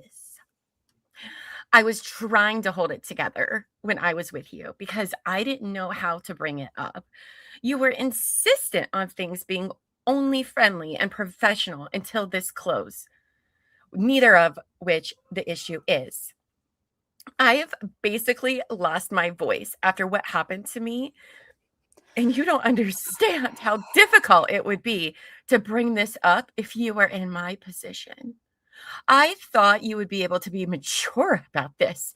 And in my wildest dreams, did not imagine you would accuse me of doing sick, twisted things that someone who is desperate would do. So she recognizes that if somebody does do those things, it is sick and it is twisted and it is not okay. Yep, that's what she said. Those are her own words. And that's why I said they need to be blown up in court because you said this. How much are billboards? I don't know. Scottsdale, Arizona. Can we buy one and have it put up? Would that be bullying? I don't know. I think it's a First Amendment thing, technically. And it's not a lie. She said it. She said it. I'm not going to get a billboard in case she is listening and being the one downvote. It's a joke. It's a joke. Again, you don't know how I was raised or the people I was raised by and around. We don't do things like what you described. Wow, you are going hard on your whole family now. That's interesting. This has nothing to do with who you are. And I would be having exactly the same conversation with anyone else this happened to. That's true. She'd take them to court. I have absolutely no need or desire for money, but I would expect kindness and respect. Again, I explained what would convince me to take Plan B to prevent it. If you think I'm lying and that you won't be stressing for another second about it for the next few weeks, then that's your prerogative. And it shouldn't bother you that I won't be taking it. Trying to prevent a much longer ordeal by dealing with it now, but I won't do that alone. Like I said, I would get a test done at the doctor's office if I don't get my period on time. Blocking me and losing respect for me doesn't change what may have happened and the precaution I wanted to discuss taking with you for both of our sakes. If I am in fact pregnant, blocking my number won't prevent you from knowing about it. It's immature and does absolutely nothing but allow you to be temporarily ignorant about it. Please let me know if you change your mind because I believe today is the last day for it to be somewhat effective. So she says this is against her moral high ground to take it. She says it numerous times. And then she's like, but I would take it today if you make me change my mind. Wow, those interesting morals. She is consistently inconsistent. That is true. That is true.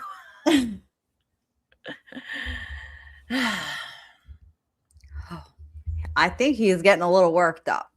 You don't like how I've treated you, so why would you want me to be part of your life? Look at how I'm acting. This should show you we're not compatible. I'm showing you my true colors by expressing how I feel. If you don't like that, I understand, but it would make sense then to take Plan B. Why would you want to potentially raise a kid with me? Right. I would grow even more angry and spiteful. I love him. It just wouldn't be a good situation for either of us. So I would recommend taking. I'm happy to pay for it. Although I know you don't need my money, but it's the principle. Yeah. I do love that. I know. I love it. He's just like, why would you want to have a kid with me? I would just get even more angry and spiteful. Right? I'm an asshole. Why would you want to have a kid with me? Right? I mean, come on. Somebody's making some sense around here. I think we're both panicked and not in the right mindset. You're not acting great, but neither am I. Oh, no, you're not. Crazy asshole. Okay. Laura, I legitimately hate you right now. Oh, isn't that what she wrote in her police report as like, you remember? Mm-hmm. Where you were like, I need more context. I found the name of the stream. Laura, I legitimately hate you right now. Facts. My mindset isn't going to change. I've never had someone put me through so much stress before. You've made my life so stressful since I've known you. And if you decide not to take Plan B, and in the wild event that you are pregnant, I would hate you even more. I would pay the child support, but I would never interact with you because I would be so mad that you didn't just take the pill in the first place and instead decided to wreck my life, which is what I would feel that you did because I was in a vulnerable position by being insanely high and should have never had you over. I regret all of this and want it to go away. I ask that you just let this all go away and take the pills as a precaution. Please, I promise you, my hatred will only grow if you decide to put me through all of this. I'm not the man you want to be with. I'm not the man that can be, nor is willing to be the man for you. You do not want to be associated with me. My animosity would last for a lifetime, and that is not something either of us want to subject ourselves to. I mean, I would also hate her, but also he would have to think that in order for her to be pregnant, she had to do something nefarious to make it happen. I would fucking hate you too, you know, because we did not consent to that part. We did not consent to, you know, my spermies being in your hoo-ha. That's not what I consented to. And then you put them in there. It's probably what he's thinking, because that's what I would be thinking, which is not okay. I know some crazy bitches do that. And it's not okay. It's weird. Would you, right? Well, doesn't the sister live far away or no? Well, I mean, so not everybody sees that side of crazy, right? Like there are plenty of people that when you're around your family members, you're not given that side of crazy. It's you like romantic partners only see that side of you or things like that. Like you're not acting like that with your family because that's not the relationship you know what I'm saying? Like they don't see that. There's plenty of toxic and abusive relationships where nobody else sees that side of the person except their spouse or their partner. That's very true. That's a very good point. Bravo. Sorry. I'll get off my soapbox. No, you're absolutely right about that. I don't know much about the sisters, though. I'm sure we'll learn. She would say God gave her this. Oh my God. Is she going to say Jesus, my baby is the second coming of Jesus? Maybe. Like I wouldn't like, okay. Sometimes delusions turn into like religious delusions. They do. Yes, they absolutely do. It's very common for that to happen. Psychosis does that. She already contacted Clayton, faking she was a woman who secretly adopted their invisible twins. What? No way. What? Oh man, we have so far to go. We've only dipped our toe in the Clayton Echard craziness, by the way. I mean, wow. Today we learned she dated a tech billionaire. Oh man. All right. So I'm not taking plan B just because it's the easy solution when I have the resources to take accountability for what happened if it did. I would do it for someone I cared about because it wasn't the right time, but I won't do it just out of convenience. Because that makes sense. What? That goes against my belief system. I don't think she has one. I'm not sure I even believe in it at all. If you're not willing or able to set your anger aside and do plan B together and give this a fresh shot, I'm not willing to do it just because it's what you want and what I've been pushed into doing. Put yourself in my shoes. You wouldn't have to deal with half the stuff I would if you were pregnant. You're not the one who would have to be the one to take plan B alone and feel the guilt for that action. Plan B doesn't even do anything. Like, it doesn't affect you, does it? I don't think it does. This is the same playbook. Great. But like plan B is not like the abortion, but like you're not, having the cramps and all of that, if I recall. I haven't taken one because I don't know. I've heard some women, it can be like weird. Like it's just like stopping the pregnancy. It's not even well, I mean, I'm sure it's doing something. Like some people say like that it messes up their periods and stuff like probably. that. Maybe it makes your period come earlier, maybe. Could be. I don't know, to wash it out. I don't know how that works. What if the sperm is misted into my room, Mister? Can I get pregnant? Don't give her any ideas, Minnie. Okay. Right. That's what I thought. I don't know. All right. Where was I? Oh, we finished with me. I would think it would, like, how does Plan B work? Is it like thins out the lining? I don't Like, know. what makes it not implant? I don't know. I guess I need to Google. Yeah, I mean, I've never needed to use it. I've I, been in a relationship for like 14 years around its creation. So I don't really know how it works either. I mean, I know that's what it does, but the process, I don't know. Maybe we'll learn about that as we learned about the abortion pill. I didn't know it was supposed to go in my vagina, Greg. I said that. So Elbow Feet's boss's name is Greg. oh no. Yes, and he was talking like he was doing, talk to text last night on his phone on the way home from work, and it was like to Greg, and I was like, I didn't know I was supposed to put the pills in my vagina, Greg, and he was not happy with that comment because It's his boss. But he was probably would have laughed. He actually knew what it was regarding. It's just not fun. Ew, I don't like that, Sean. Carl. Oh, not you. Your comment's fine. But that's been considered. That's weird. Which court is that? Let me stay out of that state. Right? Mm-mm. It's probably my state. So Interesting. By temporarily delaying or inhibiting the ovulation. Okay. Because of like preventing from occurring, it is most effective if taken within 72 hours. Oh, thanks. Thanks, Google and text packet and chat. The more you know. Boom, boom, boom, boom. All right. Back to this. The document we're never going to finish reading. I'm just kidding. We're almost done. it's okay. Oh, it's my turn. Yes, it's your turn. Okay. Sorry. I was like in the chat and kind of just reading what they have to say because they're so smart. All right. Then don't do it.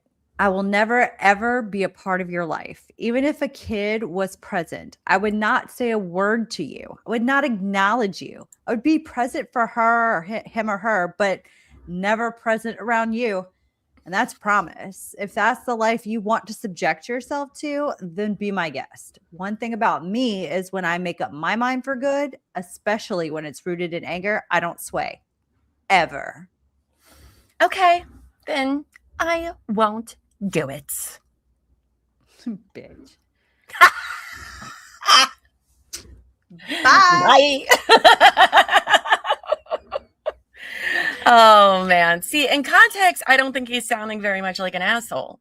Again, he's honestly in these situations, I don't really give a shit how the parents feel about each other as long as they don't do stuff in front of their kid, like fight and argue, and they have a relationship with their child, which Clayton has pledged to do. And that's all that really matters. Whether or not the parents get along, I wish people could put aside their trivial bullshit. But as long as the child's taken care of and spent, he's doing what he needs. He doesn't need to interact with her. There's plenty of parenting relationships where that's actually in everyone's best interest that they don't talk to one another. So, Oh, yeah. let me know if you rethink this and change your mind before the end of the night. All I wanted was someone kind and respectful with me to do it. You act like the victim here, and yet I'm the one who would have all the consequences. I'm trying to be responsible. Clayton, you know there are like flipping the bird emojis, right? This would be an excellent time for a GIF. I know, right? I am not changing my mind. You are ridiculous. I am the victim. You are acting so irrational that it's scary. You can stop every last one of these consequences, and you're choosing not to because you have lost touch with reality. That's right. That's right, Clayton. Calling her out. I heart you. I can deal with the consequences of my actions, which is not to take Plan B. That's fine. I don't think she can deal with the consequences of her actions at all. Hence why she's pled not guilty. So once tonight ends, I expect to not hear from you because there's nothing more to talk about past the window of opportunity for Plan B. So don't try. I was about to say, don't try text me. Don't try texting me. I'll hear from you in 3 weeks when you try and convince me you're pregnant with my kid. Like he knew. He already knew. Well, remember, he already dealt with one crazy. That woman in New York, Sasha or whatever her name is, that claimed that they fucked. And he was like, whoa, first of all, I'm in a relationship. And 2, I'm in Arizona. So here's the evidence. Bye. So he already knows that people can be scandalous and want something. Yep. Laughing emoji. I mean, it's fucking hysterical how sad this is. That is very true. Agreed. And I'm pissed for allowing myself to even be bothered by it. Yeah. I mean, everything we talk about is very sad, but also hilarious. Also, she sucks. So I don't really feel that bad about it. This is so gross. It is. I'm not trying to bother you about it. I'm dealing with this just as much as you are. And I'm trying to be responsible and take accountability for what may have happened. Girl, you don't even know if anything has happened. That's what's so crazy about this. I really don't understand why you're not taking me seriously or showing me any level of respect. You're also the one who backed out on deals that 100% would have been closed if the offers were accepted, which doesn't help you. This conversation is over for today and for all of the days to follow. You can either respect that I'm done talking and not respond, or you can continue to respond back via a text, in which I will block you on the next message. Your choice. Again, blocking me doesn't change what happened, and it's to your detriment to do so. If I'm pregnant, trust me, you will find out right away despite that, and I won't be having an abortion under any circumstances. I'm literally stunned that you don't want to be kind and show some caring for what I'm going through.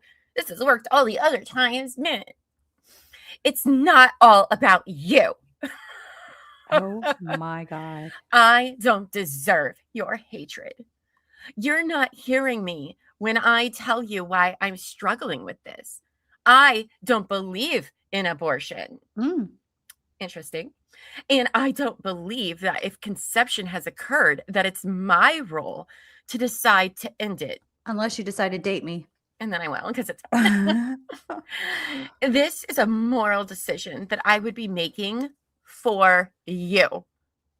A giant sacrifice for you. I know I throw all my morals away after I've met somebody for like a week. And you're acting like an ass to me. How you've portrayed me is completely inaccurate. And if you actually got to know me, you'd realize I'm not like the sort of nut job you described. Ooh, girl, you're worse. You're way worse than Clayton could have been. I was about to say, I think it's kind of worse. Much worse. I won't threaten into making what could be a majorly life-altering decision just because you've threatened to block me. You know what I have asked. I deserve a clean slate, as do you, and I'll take it with you and in front of you if you actually care to get to know me, which it doesn't seem like you want to do. I would consider doing this for someone I care about and who cares for me, not for someone who hates me, that pushes me the other way. Again, it's your choice, and you don't need to respond impulsively. Please think. Why isn't my stuff working? Nope. Don't need to think. You have lost your mind. And I hope you think about how terrible this is that you would subject me to this. Don't worry about responding.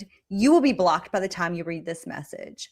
Blocked your work phone. What follows below is now being sent via her email. Uh-oh, here we go. Oh, that's a short email. Okay, guys. Imagine that you're the ADRE people. Right.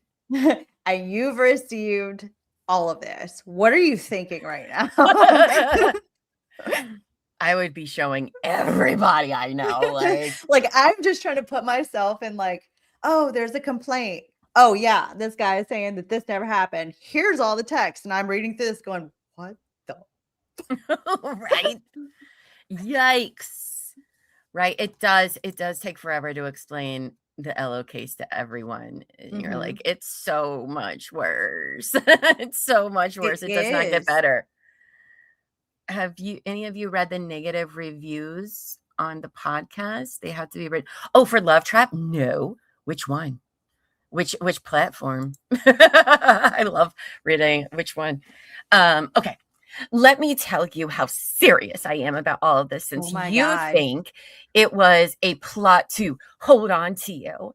If you were to tell me that we could date if I admitted to making it up, as you called it before, I would tell you no can do. None of this is made up, and I am genuinely panicked. Why? I cannot be more serious about this. Please be there for me. Thank you. I'm debating filing a police report. Please leave me alone. If you file a police report because A, I'm trying to figure out about plan B tonight, and B, I'm trying to figure out the status of my offers I made last night, and you won't even tell me if they're active or not, I will file a report with the AAR, which I am absolutely entitled to do, but don't want to do. Can you please simply help me figure out these issues? At least you said you would be a part of the child's life if I'm pregnant and pay child support, which makes me feel better not taking it. Thank you. Okay. Thank you. No, I would file a police report for harassment and would get a protection order. These No, messages. you can't do that. That's my play. You can't do that. You're not allowed. Right? No, that's what I do. That's No. my part. These messages alone would be enough to enact one. There's not been a response to either offer, so in 2 hours, they will be inactive. But again, I have texts trying to transfer you over to my brokerage and you declined. So you have no case against me for the AAR. I did my due diligence. And I looked into the rules for what a father has to provide, and at the minimum, he would have to pay child support, but have no involvement other than financial, which is exactly what I would do. Be completely absent. You would get a check in the mail and that's it. You'd never see me and I would never help other than financially. But again, you're not pregnant because I did not pre-cum. So this is all hypothetical. It's funny. You're trying to get me to believe I pre-came. I can feel it when it happens. And I know without a doubt that it didn't. So again, one more thing. You're just making up. No.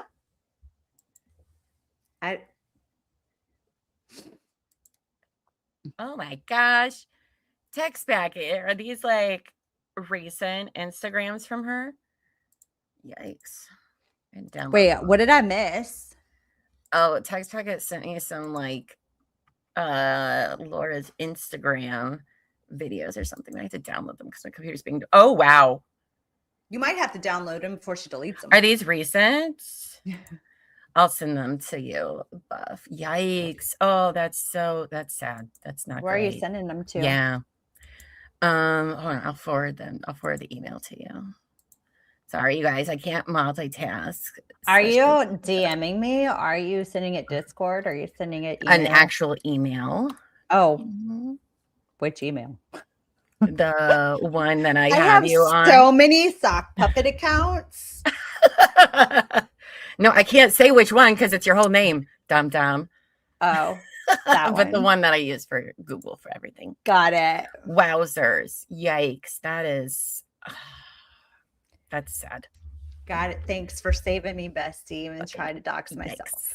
You're welcome. You're welcome. All right. So he wants to file harassment. I didn't know that you didn't withdraw my offers. You said I would have to resign or submit, which I didn't want to do because then I wouldn't be taken seriously. I wanted to keep them active since we signed a contract. I emailed you this afternoon to get an update. No response. I just emailed your agency prior to your response to ask the status. Please keep me posted on it and tell me how I can make a counteroffer. I have also checked into it with an attorney. So if you want to challenge me on it being an AAR violation, go ahead. It is. Somehow she's had time to email all of these people. Like, okay, girl. That's pretty awful about what you said you would do as a 30-year-old man to an innocent child. especially since I know your reputation is important to you. Mine is too. I don't think it is. And I would be a great mom. No, I disagree. All I have asked you for is kindness as I figure it out tonight. And it was come of some sort. Okay. It was come of some sort. Of some kind. I don't know. Is some kind of it. I don't know the difference between types of cum.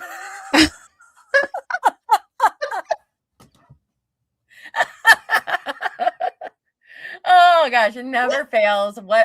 We never know what we're reading. I'm just so glad it wasn't me this time. That's right. It was me this time. I hope you're happy. Oh man, wow. I don't know the difference between types of cum, but I know what I felt years ago when I was on the pill and my ex came inside me and it felt like that to me. What does that mean? Wait, you can feel that? Right? Like what? Am I doing it wrong? Super sperm where it's just like boom into the back of your cervix. I've had 3. I'm not sure I felt that. Okay. Okay. Yikes. I know that what I felt in and around my vagina, which would be the ultimate landing spot for it. What are you saying, Laura? Yeah, use a pressure washer, God. like a hydro blaster. Is she serious? Oh, girl. Oh, my God. You're embarrassing. Don't.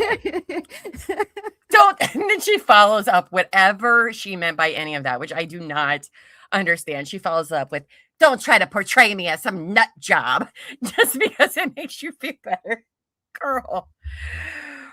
Whew, you're not. Oh my God. This is hilarious. This is hilarious. I understand that we are both fired up because this is a highly emotional topic, but this doesn't need to be a nasty fight. We can talk civilly about this. I would not do it unless you filed something against me.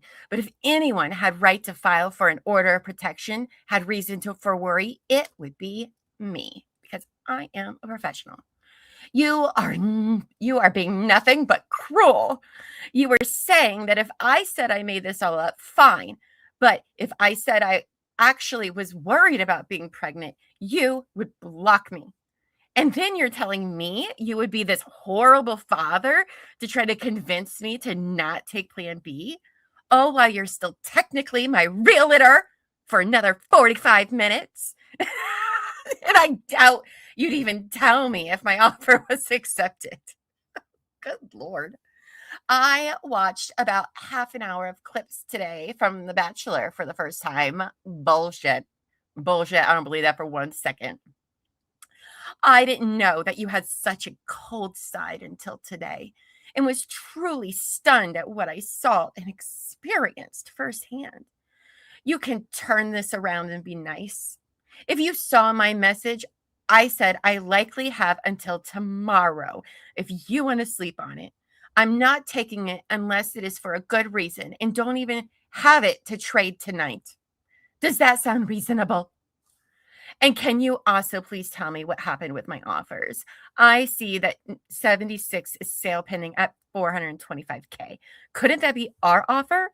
If you're not responding, I will just contact the listing agent. I'll wait until 9:30 to be sure because I don't want to email them if it makes you look bad. But the EMD lender is on me now to let him know if he needs to send money. I'm going to close on these houses if I got them and need to know how to do that if you're not willing to help. I emailed your agency a few hours ago and have not gotten a response. Oh, okay. Hold on, let's zoom in here. We already read that. That was to John. She included that in her evidence earlier. Can you please explain what he's talking about? You never sent in the offer. You said you did. Clayton, if you can't answer me on whatever, please connect me with your broker to ask him what happened and what the status is. You might want to check your email regarding what I was told about Saturday night. Told you I wasn't crazy. No, I have not taken plan B. Not responding won't change whether or not I'm pregnant, and there are more public avenues to alert you to if I am, which I don't want to use. Oh, she's saying the press. I would rather deal with it just between us. The properties, I don't even know what to say, honestly. I feel like this whole week has been a nonstop panic attack. You are so damn talented and smart with real estate. So it crushes me to see that you self-sabotaged here when you could have done 1.124 million in deals in a week. I've had everything ready to go and you dropped the ball. Oh boy. Okay. You're carrying a speaker around the house. Oh boy. Oh boy. My apologies to your family. Right? It's like those crazy Americans. Oh my what God. are you watching? Right? I don't want to see this happen to someone else and will report you to the AAR and your company unless you give me an explanation as to why you A, didn't submit an offer to Lynn Oaks after you claim you did, and Oh my B, God. didn't tell me that you had spoken to the realtor on 76th Street about being a backup, and C, left me in the lurch about whether or not you had withdrawn my offers or were representing me in the first place, and D, refused to respond to my request for your broker's info so I could get on top of these days. You should have put these in bullet points, babe. It's very confusing. I made offers based on your input, and now I don't even know what to do. I think I will pull out if I'm going to be repped by the seller's agent and need to make a decision right now. This is just all too much. It's too much, guys. She's going to have to pull out, which is not what she wanted to do. The last thing I want to do is make you look bad and report you as a realtor. But I would be a bad human not to try to help others who want their dream home in case you decide to sabotage them as well. You tried to work against me. I know you are going through a tough time, and I will listen if you want to explain why you acted as you did, because despite your personal issues with me, I was owed duties from my realtor that were not provided. If you choose to ignore me, that's fine, but know that I will be taking action. As a courtesy, I just sent you what I'm going to send to your boss, Austin, if I don't hear from you by 6, because I need to figure out how to proceed from there. I can't get myself to send it right now. I'm just extremely upset and disappointed right now, and for some bizarre reason, I still believe in you, despite how you've acted. I still want to work with you. Never mind. I'm sending it. Why do you even? Okay. I need help with properties, and you said your broker is the best. You've been so cold and left me in the lurch. Oh my God. With the way you're acting, I would never consider getting an abortion if I'm pregnant, because you can't even treat me or listen to me like a human being. Being kind and understanding would have gone a long way. I hope his email response is K. Like, because nothing pisses anybody off more than like just a K as a response. And that's what I would be like, K. So I don't know. This is a forward. So this is an email sent to me from Laura on May 26th. See below. She forwarded this. So here's the date, Friday, May 26th. All right. So 6 days after giving him a blowy, this is where we're at in the storyline. But she is not a nut job, guys. She Not is not a nut job. And the subject is option line contact form, Laura. So I think this is to his boss, Austin. Or this was back to her. I don't know. Hello, Laura.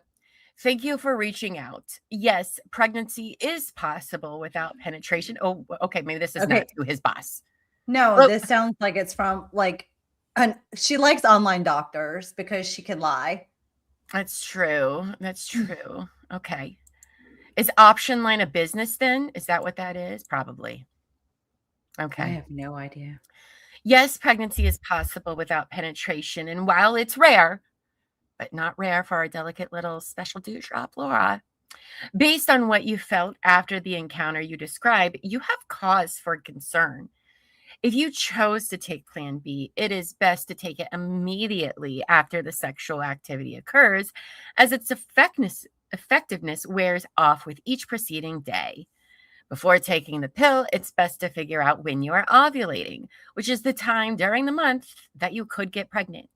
You indicated that you were at the point in your cycle.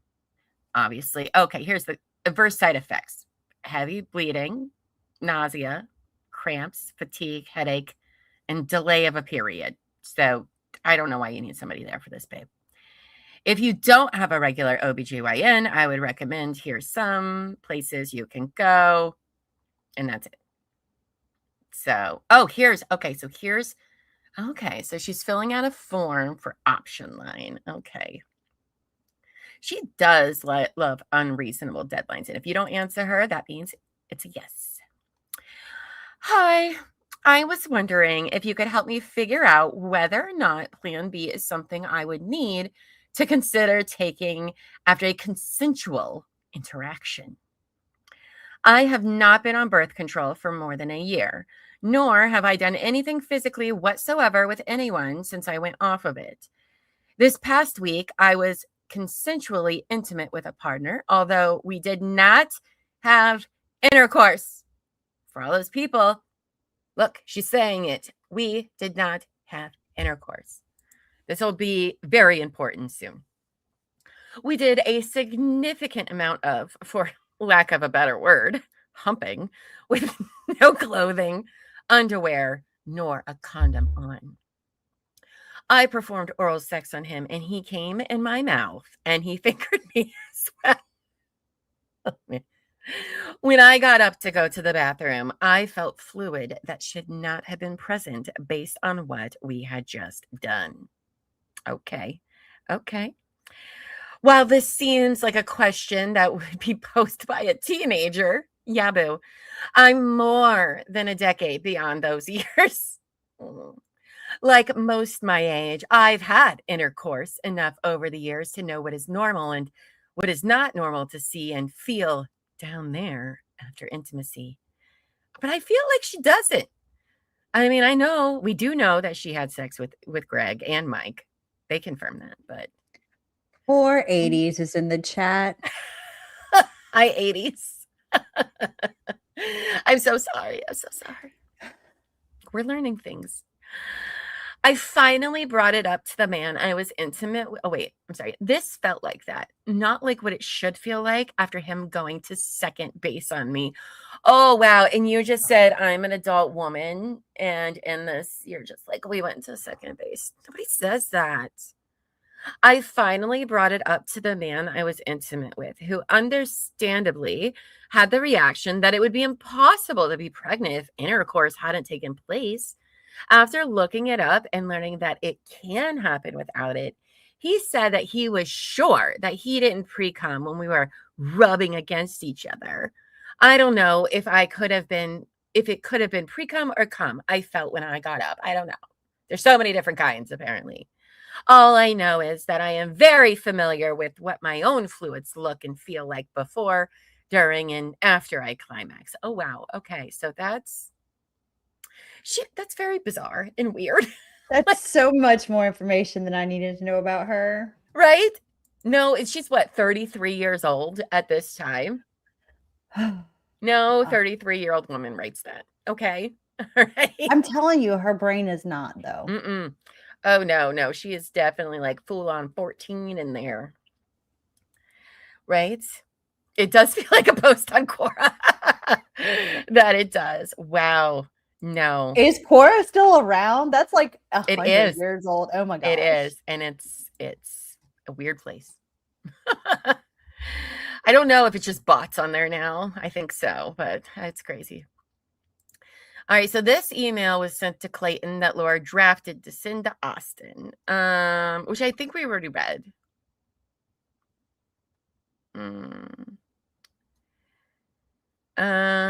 Yes, we did already read that. No, we didn't. I'm sorry. Hi, Austin. My name is Laura Owens, and up until today, I was working with one of your agents, Clayton Echard, despite the fact that he is a new realtor. I cannot begin to tell you. Yes, we did read this. All right, we already read this. Sorry, guys. Yes, because that's when she says all the bad things. And she talked to those people. This was in her email. All the best. You know what? If somebody does go to Arizona for a trial, they should just make a sign when it's verdict day that just says all the best. I agree. All the best. All right. All the best. Oh, I think this is where I have notes on my other one where we're done with that part to page. Oh, yeah. Okay. So we're finally done with the text, but then it's just a bunch of repeats of the bank statements because that's what she sends to Austin. So now we jump to page 168 of this. We're at least going to finish this today. So that's good. All right. So this here is, I don't know. Oh, I think this is from the ADRE people wanting their investigation info. Sorry, it goes so far. God. Clayton is an awful liar. I know, right? It's amazing. No, Elbow Feet and I now I'd be like, yeah, but like, I'm still willing to work with you. It's our new favorite thing. Is that how you fight? Like, yes. You're a douche, but like, if you say I'm sorry, I'd still be willing to work with you. Still willing to work with you. Yes. So this is actually a few weeks later after she submitted the thing. As we can see, it's September 13th. Oh, wait. Cinder was from Clayton. Okay. So this is so Clayton. I apologize. Not Laura. Here's a screenshot of the purchase contract. Laura signed, blah, blah, blah, blah, blah. He says, I never sent over that contract. I had it in my email drafts ready to send, which I can provide proof of.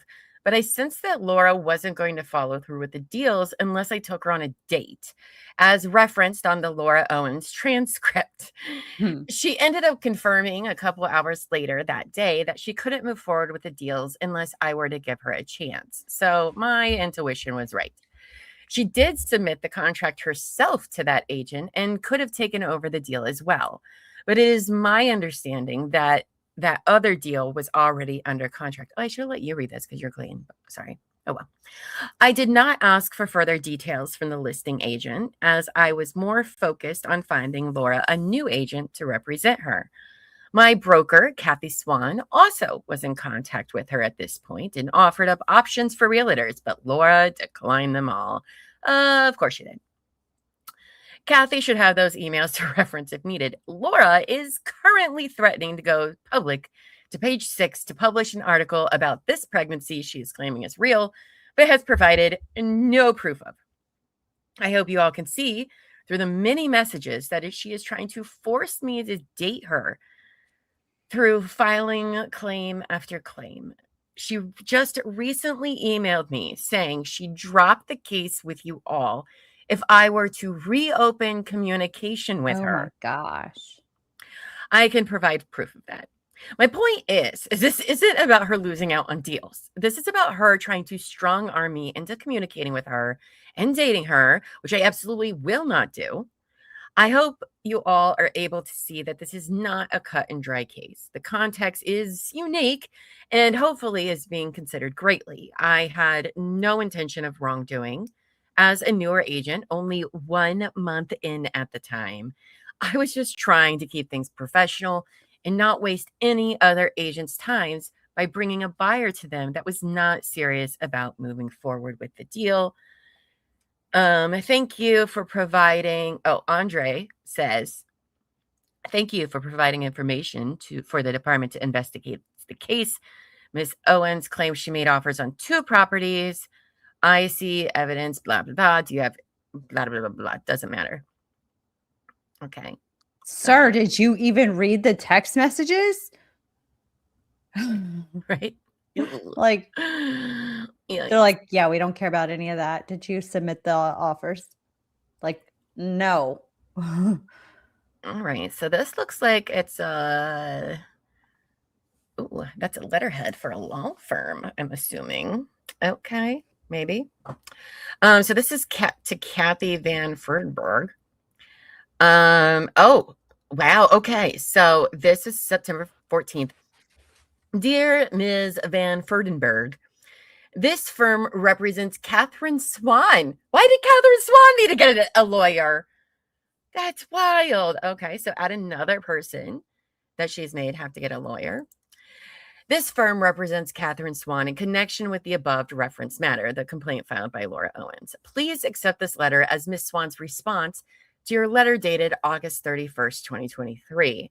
Your letter specifically asks for information related to Ms. Swan's prior knowledge of the events giving rise to the complaint by Laura Owens against EXP agent Clayton Echard. Mr. Echard obtained his real estate license on March 14th, 2023, and joined EXP as an independent contractor on March 28th, 2023.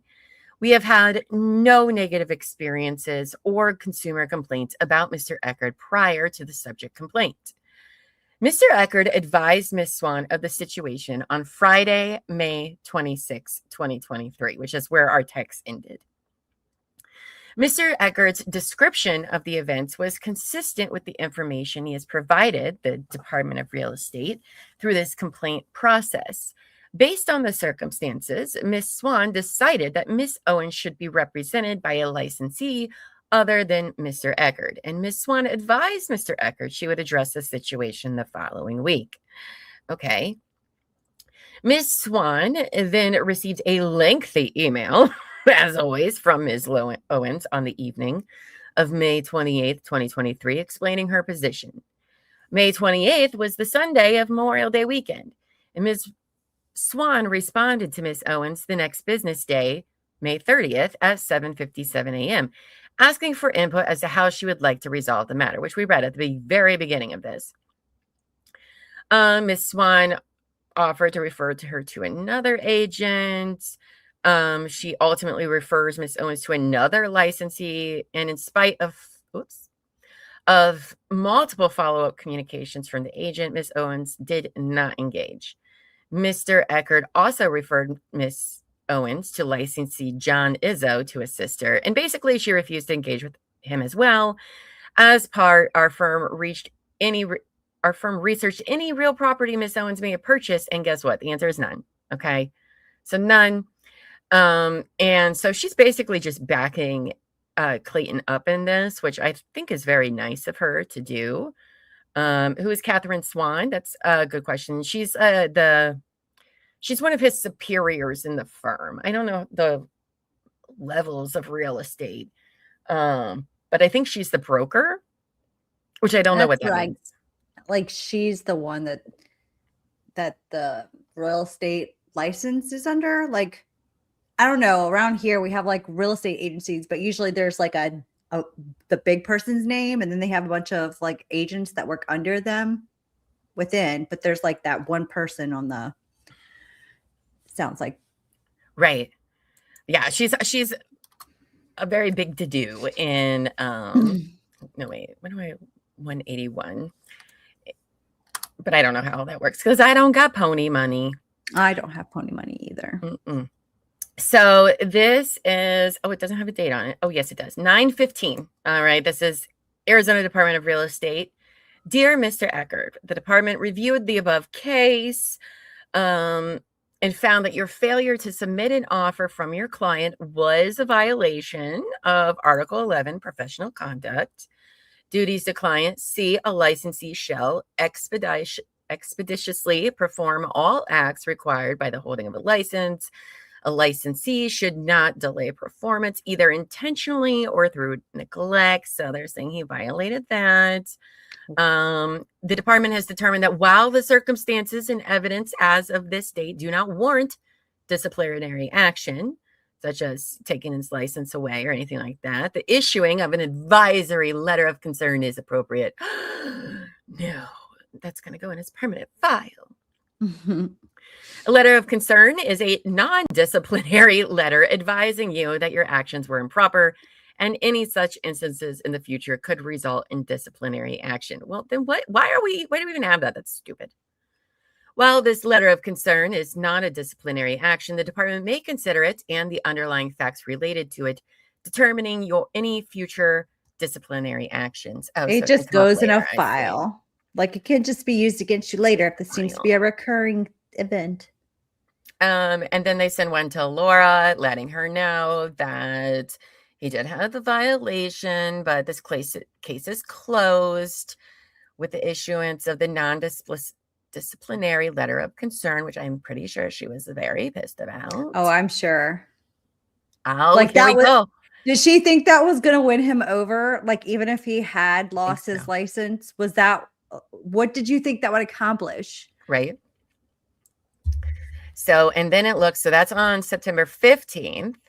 All right. So then this email is September 17th. So 2 days after, she's still going. So this is, oh, I'm sorry. No, this is from Clayton to Laura. Sorry. From Clayton to Laura. Titled Your Decision. And you're Clayton. You'll read it.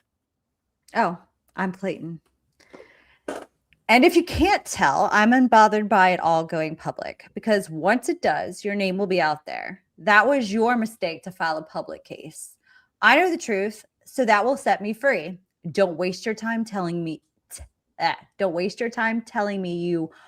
1,000,000,000% know I'm the father, because I don't even know how many zeros that is. I know with a full certainty that I am not. It's just a matter of time before you run out of options. If you didn't see or hear, the ADRE cleared me. The police never contacted me about your claim. Why would the police contact you about the claim? Oh, because she called the cops on him for some reason. Because she always does. Everyone you reach out to doesn't believe you. You should have given up months ago. But I get it. You're too far in with your lie, and you realize what's waiting on the other side of this. Remember, you brought this all upon yourself, and you tried to take advantage of what you thought was a weakness of mine. But I've gained a resiliency like no other and have been through it all at this point. You picked the wrong person to play this game with, and you've realized that. Boom. Keep making your threats. I'm documenting every last one. It's not that I need any more at this point, however. I have plenty of evidence to reveal your true character. Mm-hmm. I gave you every chance to prove you were pregnant with my kids. I asked for countless paternity tests. I asked you to speak with your doctors that administered the ultrasounds. I asked to be on FaceTime when you went to the doctor so that I could speak directly with the doctor. You avoided every last one of them. Someone who is actually pregnant with someone's child would have jumped on every one of those opportunities to prove it all. I absolutely would have. And I'm like, oh, really? I'm not pregnant? Well, here, we're walking through the fucking doctor's office together. Oh, like, no way I'm going to let somebody sit there and tell me I'm a liar when I am pregnant. The only reason you wouldn't do that is if you're a liar and you're not pregnant. Because if it all were actually true, then it would have been the easiest way to prove it, which is what I've been like. This is so easily provable. Mm-hmm. You prey on people by trying to overwhelm them. And there was a point where you almost had me. But thankfully, I have the right people in my corner who helped me uncover the holes in your statements. While I did hate you at one point, I don't anymore. I can't hold hate against anyone. It hurts me more than it hurts them. I just truly feel bad for you. You are lost and confused and need help. I pray you find that and turn your life around and these deceitful ways that you practice. It's never too late to change, but you need to realize it's over in this scenario. You lost. Ooh, so well worded, Clayton. It's not over, but good try. No, it's like the narrator's like, he thought it was over. Right. 1047. So she writes, oh, this is before. Or is this Clayton? Oh, yeah. So he wrote this too. Oh, no, wait, this is not. I scheduled my part of the prenatal paternity test. I'm going in after you are. I was told they would inform you, but either they didn't or you're choosing to act like they didn't. So this is me informing you. All right. So this is, oh, I guess the last part was Clayton, not Laura. Okay. So now this is Laura, same day, a little later. Clayton, as I was just answering these in a rush, I realized you are once again gaslighting me.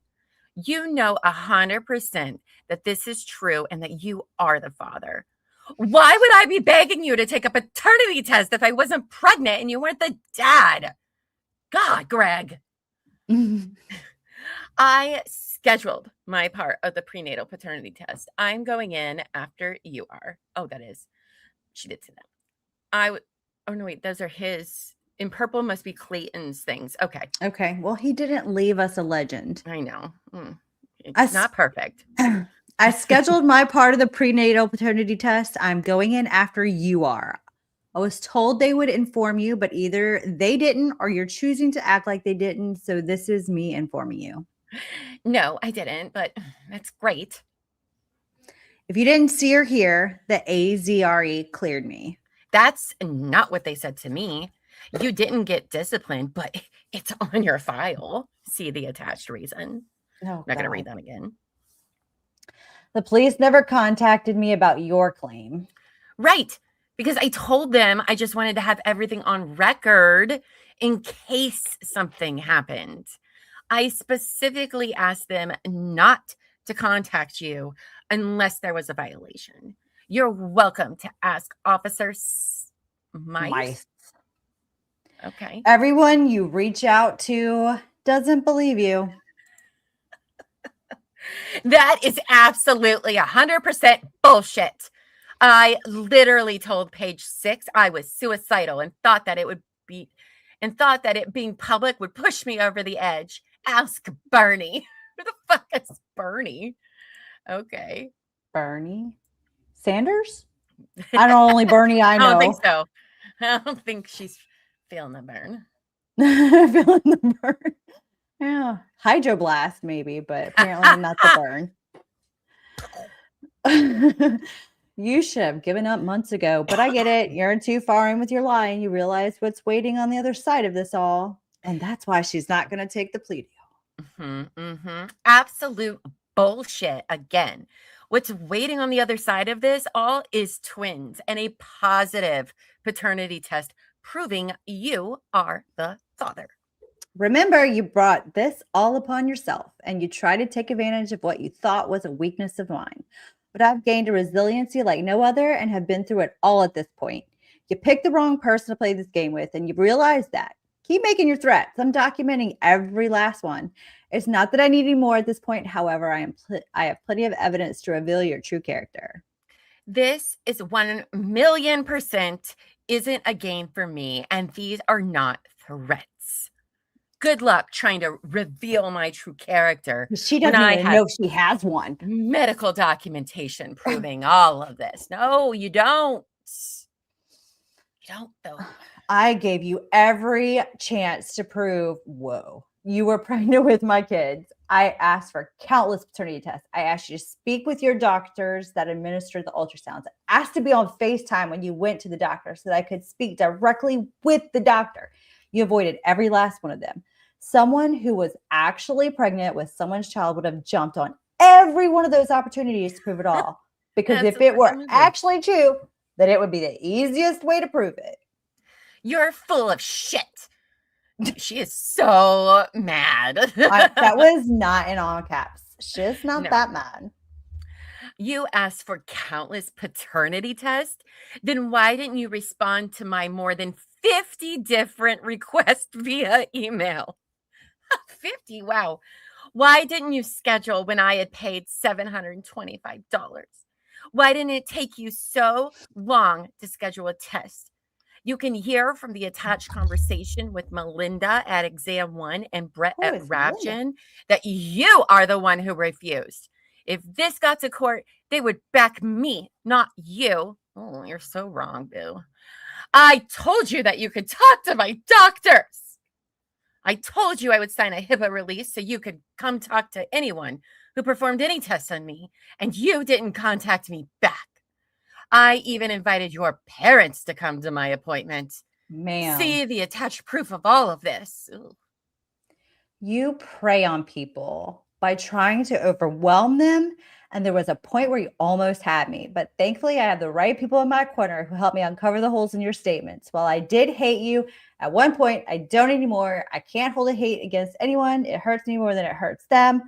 I just truly feel bad for you. You are lost and confused because we already read this and need help. I pray you find that and turn your life around. And these deceitful ways that you practice, it's never too late to change. But you need to really realize it's over in this scenario. You lost.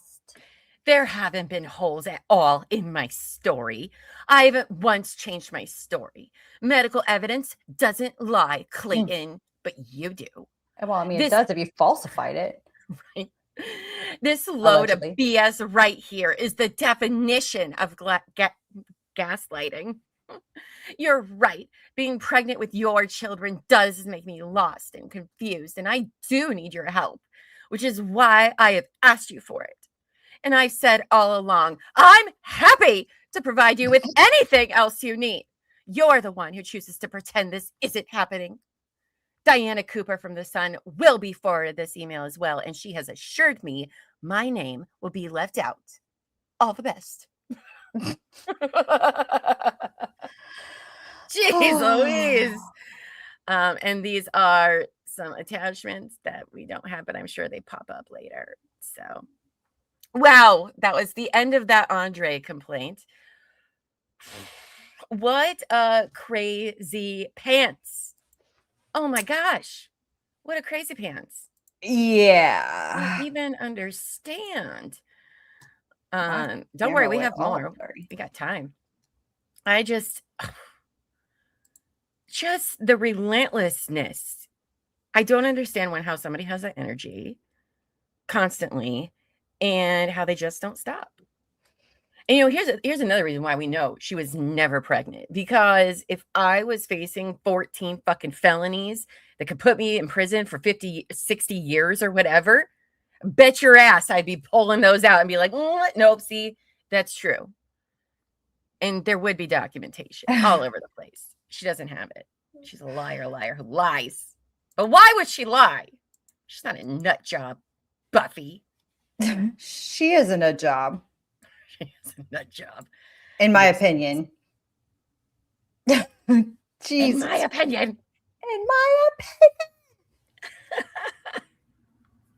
All right. Jeez, Pete, I need a drink after that.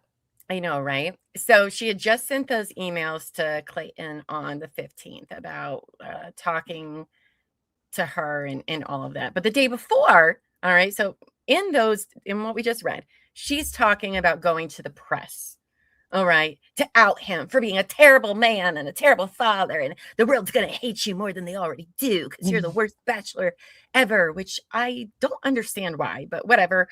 Not my show. I don't know. But she thought, I'm going to fucking get him and everybody's going to be on my side. Boom, boom, boom. So what does she do? She files a motion to seal the court records between her and Clayton before she goes public with everything. Because, oh my God. She wants to be anonymous and everything. I think it's too late if you're posting on Reddit already. Oh, she hasn't yet. Okay. She's about to. It comes after this. Okay, spoilers. It happens about a week later after this. But so she decides she wants to seal the records in their case, which I don't know why she thinks this is going to get granted. It hardly ever gets granted. And it has to be for like very, very good reasons, because the public is entitled to have access to this shit. I'm entitled to know. I need to know all of your drama. I need all of the drama with this, right? Yes, it is Lady and Great's birthday. She's probably sleeping. She had to work at like 5 a.m. All right, so she says, comes now petitioner Laura Owens, who they're still representing themselves. Remember that, Laura and Clayton, which is not good. Comes now petitioner Laura Owens, who requests that the court seal the case, all that has been submitted so far and everything that will be filed in the future, so that the general public may not access it. This filing is expedited due to the fact that media outlets, New York Post and Page 6, have expressed interest in publicizing the case, Exhibit 1, which involves unborn minor children, and have attempted communication with both parties for comment. Also, how does she think she's entitled to go to the press about this, but then it's like, oh, but we're going to need to make these private because I went to them and I didn't. But she didn't say that. She didn't say that. It says they've expressed interest. Right. So it's like she is the one that contacted, but she's not going to tell the courts that she's the one trying to do this. Maybe not. Right. So ARFLP Rule 17 states that the court may order files or records to be sealed if there exists an overriding interest that overcomes the right of public access to the record. The respondent, Clayton Echard, was The Bachelor on ABC in 2022. The show was watched by millions, except for Laura. She only watched clips at the very end, but not before. And Echard is still a public figure. The petitioner, Laura Owens, is a popular self-help podcaster and TEDx speaker. But she's not a public figure, apparently, even though that's literally what a public figure is. But okay. The respondent makes knowingly false allegations against Laura in his response to the petition to establish paternity that would be detrimental to Laura's reputation. These statements made under penalty of perjury include Laura is making up this entire claim and is refusing a paternity test, and pregnancy has not been proven, neither has paternity. When, respondent is Clayton was initially told about the pregnancy, he was provided with discharge papers from the petitioner's visit to the Banner Urgent Care Health Clinic on June 1st, 2023, Exhibit 2. Therefore, Clayton knew that Laura was not making up the claim. Obviously, you guys. When Clayton initially showed doubts about the validity of the pregnancy test, he purchased one for Laura to take, which she took in front of him, and it came back positive. Laura acknowledges this in Exhibit 3 when he states, I wanted you to come over to confirm what I was doubting, and it did confirm that. So I don't see you as a liar anymore, because remember, people can't change their minds. Based on the medical test results provided in Exhibit 2 and those seen with Laura's own eyes, Laura undoubtedly, respondent is Clayton. I'm sorry. Clayton. So based on the medical test results provided in Exhibit 2 and those seen with Clayton's own eyes, Clayton undoubtedly knew that the pregnancy was proven, which is not true. When there's other things it can be, it does not prove anything. It just proves a positive pregnancy test. Like, she hasn't. Right? Men can pee on a pregnancy test if they have some type of cancer, and it'll show up positive. I want to say it's breast cancer. Mm-hmm. But if a man can pee on it and it turned positive, then it's not as solid at detecting pregnancy. It's just detecting the presence of a hormone. You have to go in and actually confirm a pregnancy. Right? Exactly. Oh, God, I hate her so much. Clayton may not hate her, but I do. And I still sleep well at night. Clayton's multiple claims that Laura has refused a paternity test are blatant lies. From the onset of the pregnancy, Laura offered to take a prenatal paternity test at the soonest possible time and never wavered. To date, Laura has offered more than 50 times in writing, which I'm sure it came with some clauses. If you just talk to me for 1 hour and everything. At one point, Clayton agreed to the test and selected a lab that he trusted named Ravgen. Laura paid $725 as a deposit and scheduled her blood draw. Clayton never responded to Laura nor Ravgen to schedule his part nor pay for his portion. The test was canceled due to Clayton's unwillingness to participate, Exhibit 4, which we all know was she made an appointment. She didn't like whatever he was saying, so she canceled it without even telling him. Because he didn't respond within a certain amount of time or some shit like that. Exactly. Despite this, Clayton filed in his response to the court that it was Laura who was refusing. Laura has the backing of Ravgen in regards to the action of Clayton. In a recorded call on September 13th, 2023, a representative from Ravgen stated, "You tried to do everything right the first time, and he backed out on you. It sounds like he wouldn't come. He's being uncooperative." The representative also suggested trying to get a motion to compel. They're not a lawyer, though. Why would somebody from Ravgen fucking say that to you? That doesn't even make sense. Trying to get a motion to compel to force Clayton to participate. The audio of the call is available upon request. I request. I did too. Clayton makes inflammatory statements about the petitioner in the section Statements About Paternity. We're under the summary section of Other. After he once again states that the entire petition is made up, he writes that upon information received and believed, Laura suffers from mental health issues. Clayton is not a medical doctor, and his diagnosis of Laura's emotional well-being is not necessary, accurate, nor required in answering that section.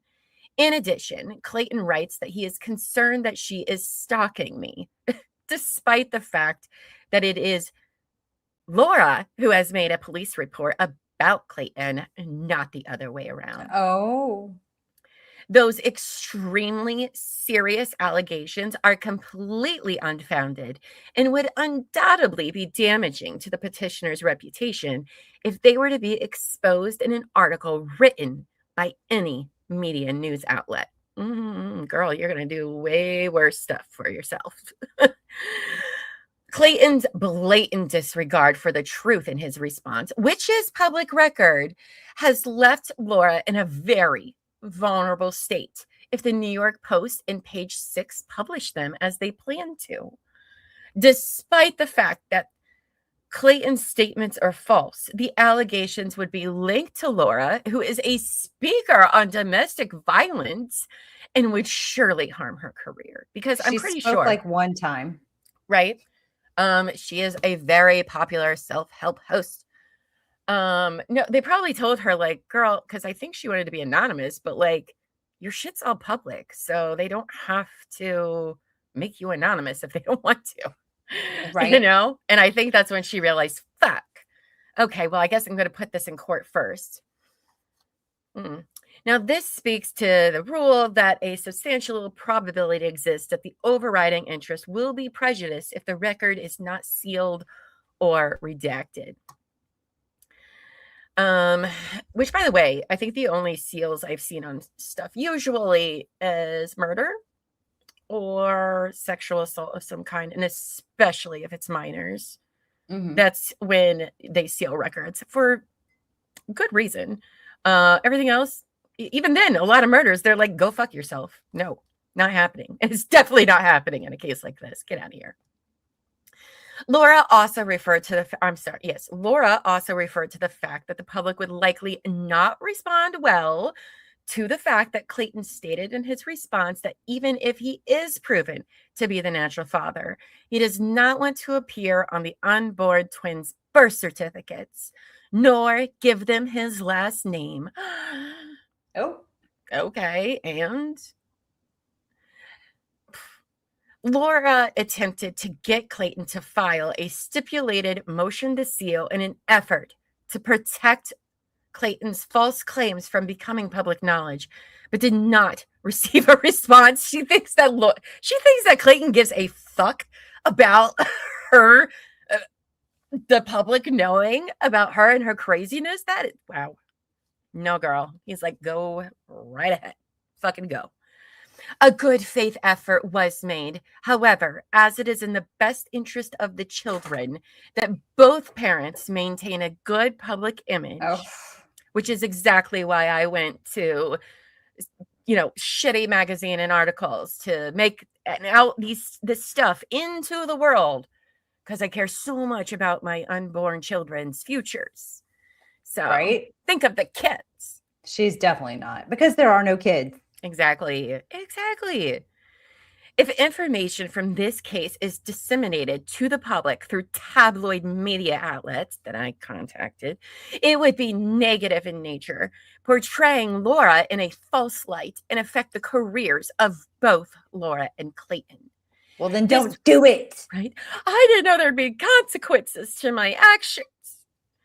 This would mean that both would have decreased earnings and therefore less money to contribute to child support. But don't think about the fact I just tried to get his real estate license taken away and ruin his career. Don't focus on that. No. Public disclosure serves neither the best interests of the parties nor public access to judicial records. And so she asked for the case to be sealed, which it does not. It does not get sealed at all. The court just sends a laugh react. Right? Like, it's like, girl, maybe you should have realized that before. And listen, she reached out to the public. We haven't gotten there yet. Those will be in emails that show she was contacting she gave them the story. Nobody was knocking on her door. Being Well, that is not how she made it sound in her filing. And that's what's funny is that, yes, there's no mention of like, she's saying it's happening because somebody else is creeping into the information, but it's literally her selling the information. Right. So, do we read her blog post about her being the anonymous woman? Oh. Or do we save it for Thursday? I say we read it. I was saying, let's go. Let's go ahead. Hold on. Let me make things bigger over here. So she basically, the Sun writes this article about her, right? That she's anonymous. They don't say her name, but you know, that she's pregnant with Clayton's babies and, you know, all of this, right? But she remains anonymous. So it's dumb. Oh, and this was September 22nd. So she filed the motion to seal on the 14th. Then she posts this on Medium. And it is hers because she claims it's hers in Reddit and everything because she's so fucking dumb. And so she makes this article. And I don't know why. Yes, here comes the Reddit. Listen. Do not put your shit on Reddit. They will find out everything there is to know about you. Yikes. This was such a bad move in her part. But this just goes to show how everybody's always probably told her, oh, you're so right. You're so right and believable, blah, blah, blah, blah, blah. Oh, boy. Does this blow up in her face? So good. This is why I was on Reddit so much this weekend, going back to like posts from 3 years ago. Like, tell me more, Bachelor Nation and Bachelor subreddits that I'm not in. Okay. So it's titled, I Am the Anonymous Woman in the Clayton Echard Scandal. And here is my story. Let's make this bigger because it sucks. There we go. All right. So remember, she contacted the media, told them about this, and she is about to act like a fucking victim, even though she did it to herself. So I am the anonymous woman who has been labeled Clayton Echard's ex-fling. I am accomplished in my own right and have no desire to gain notoriety from this, which is why I chose not to be named. Look at her. Okay. I was very clear that I had no desire for money from him. All I wanted from him was communication to figure out a parenting plan for our unborn twins. He has refused to talk to me for a long time, with the exception of the occasional hurtful email.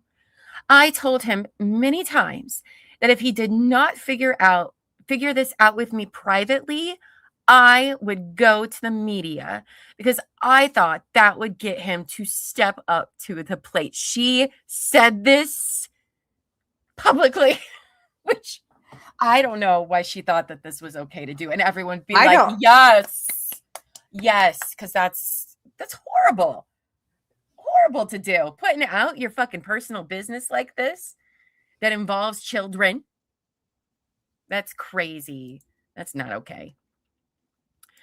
I am coming forward simply because there has been confusion over whether or not Clayton sent the cruel text messages and emails that he did. I've chosen to publish them here. And will put my entire reputation on the line by saying that he sent every one of those messages. If anyone wants to claim these were doctored, I have the phone and email records to prove it. He knows better than to sue me for libel because the truth is a complete defense to defamation. What, Llama? That's not even a word. Defamation. We're just making stuff up. This whole case is about making shit up. She's just twirled my brain and it's all bleh. And I am telling the truth. I cannot believe she says all of this publicly at all. It's crazy. Wait. Yes. Oh, I was just thinking, like, she's literally just going to dump all of this, like,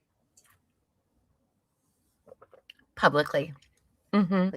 Like all the emails, all the texts, like all the things. Well, no, just her version of them, just parts of them, because that's the truth, obviously.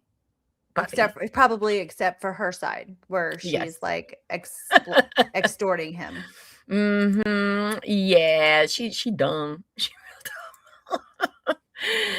I first met Clayton on the night of May 20th, which is when we unexpectedly hooked up.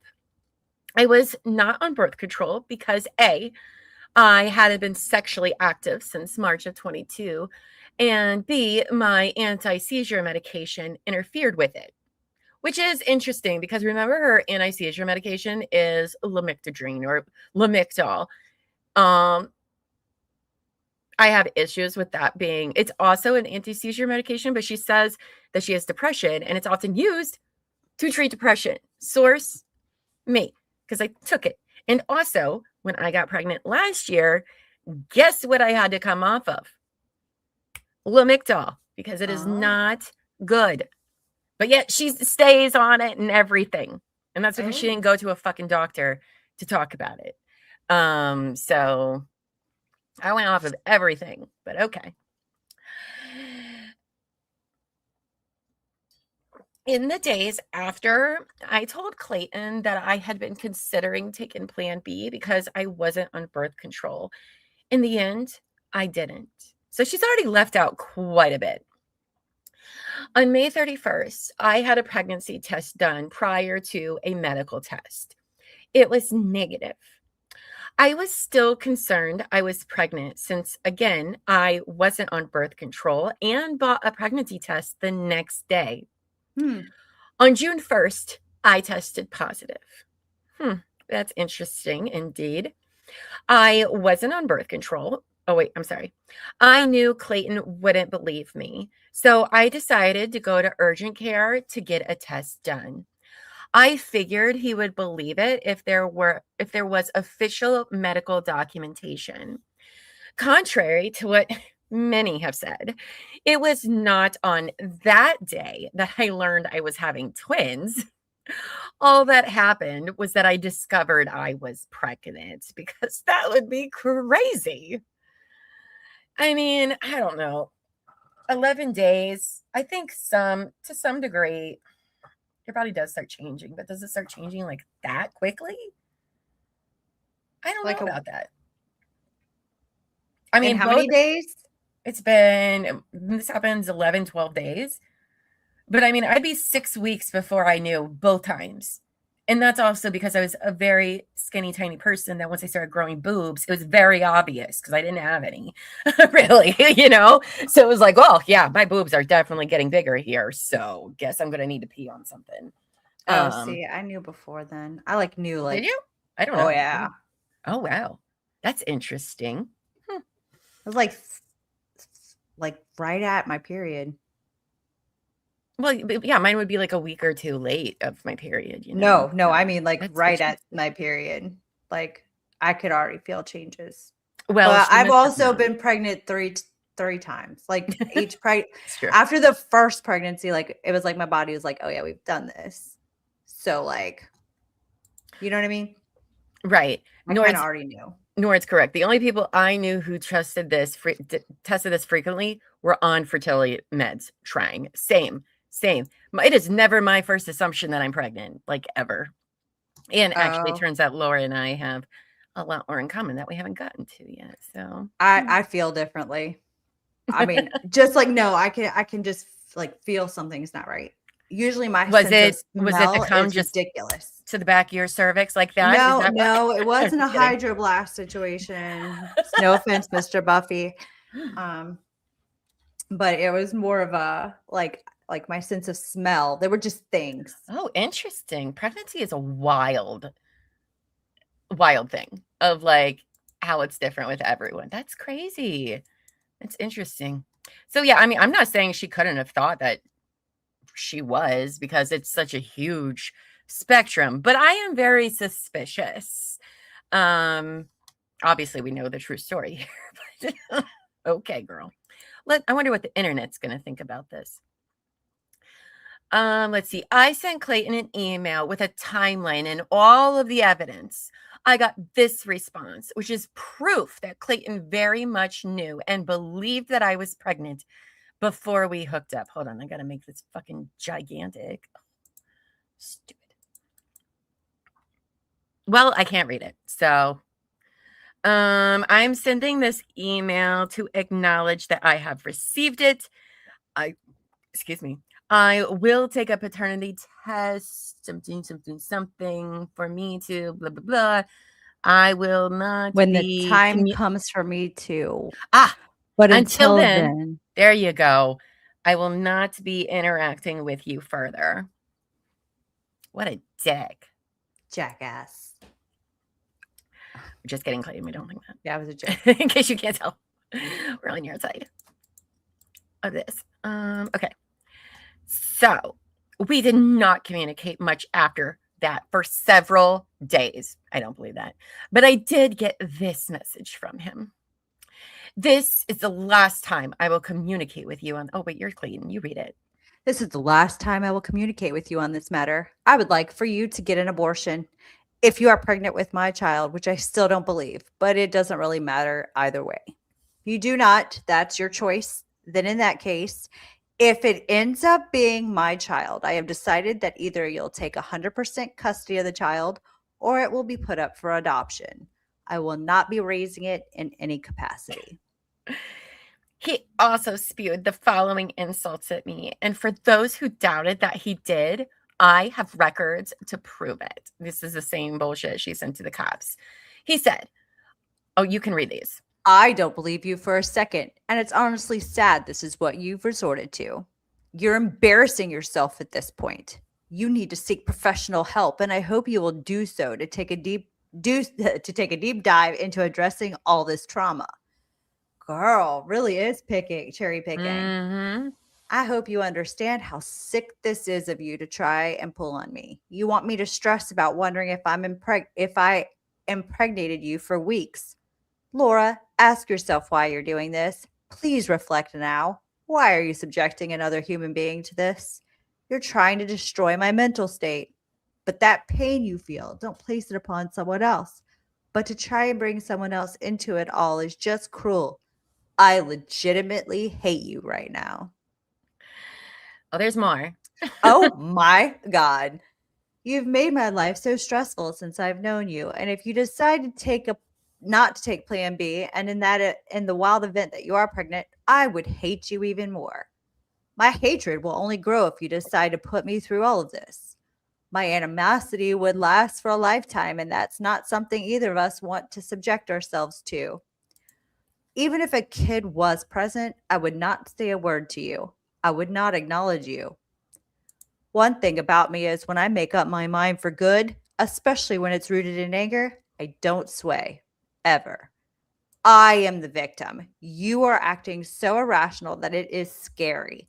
You can stop every last one of these consequences, and you're choosing not to because you have lost touch with reality. I mean, it's fucking hysterical how sad this is, and I'm pissed for allowing myself to even be bothered by it.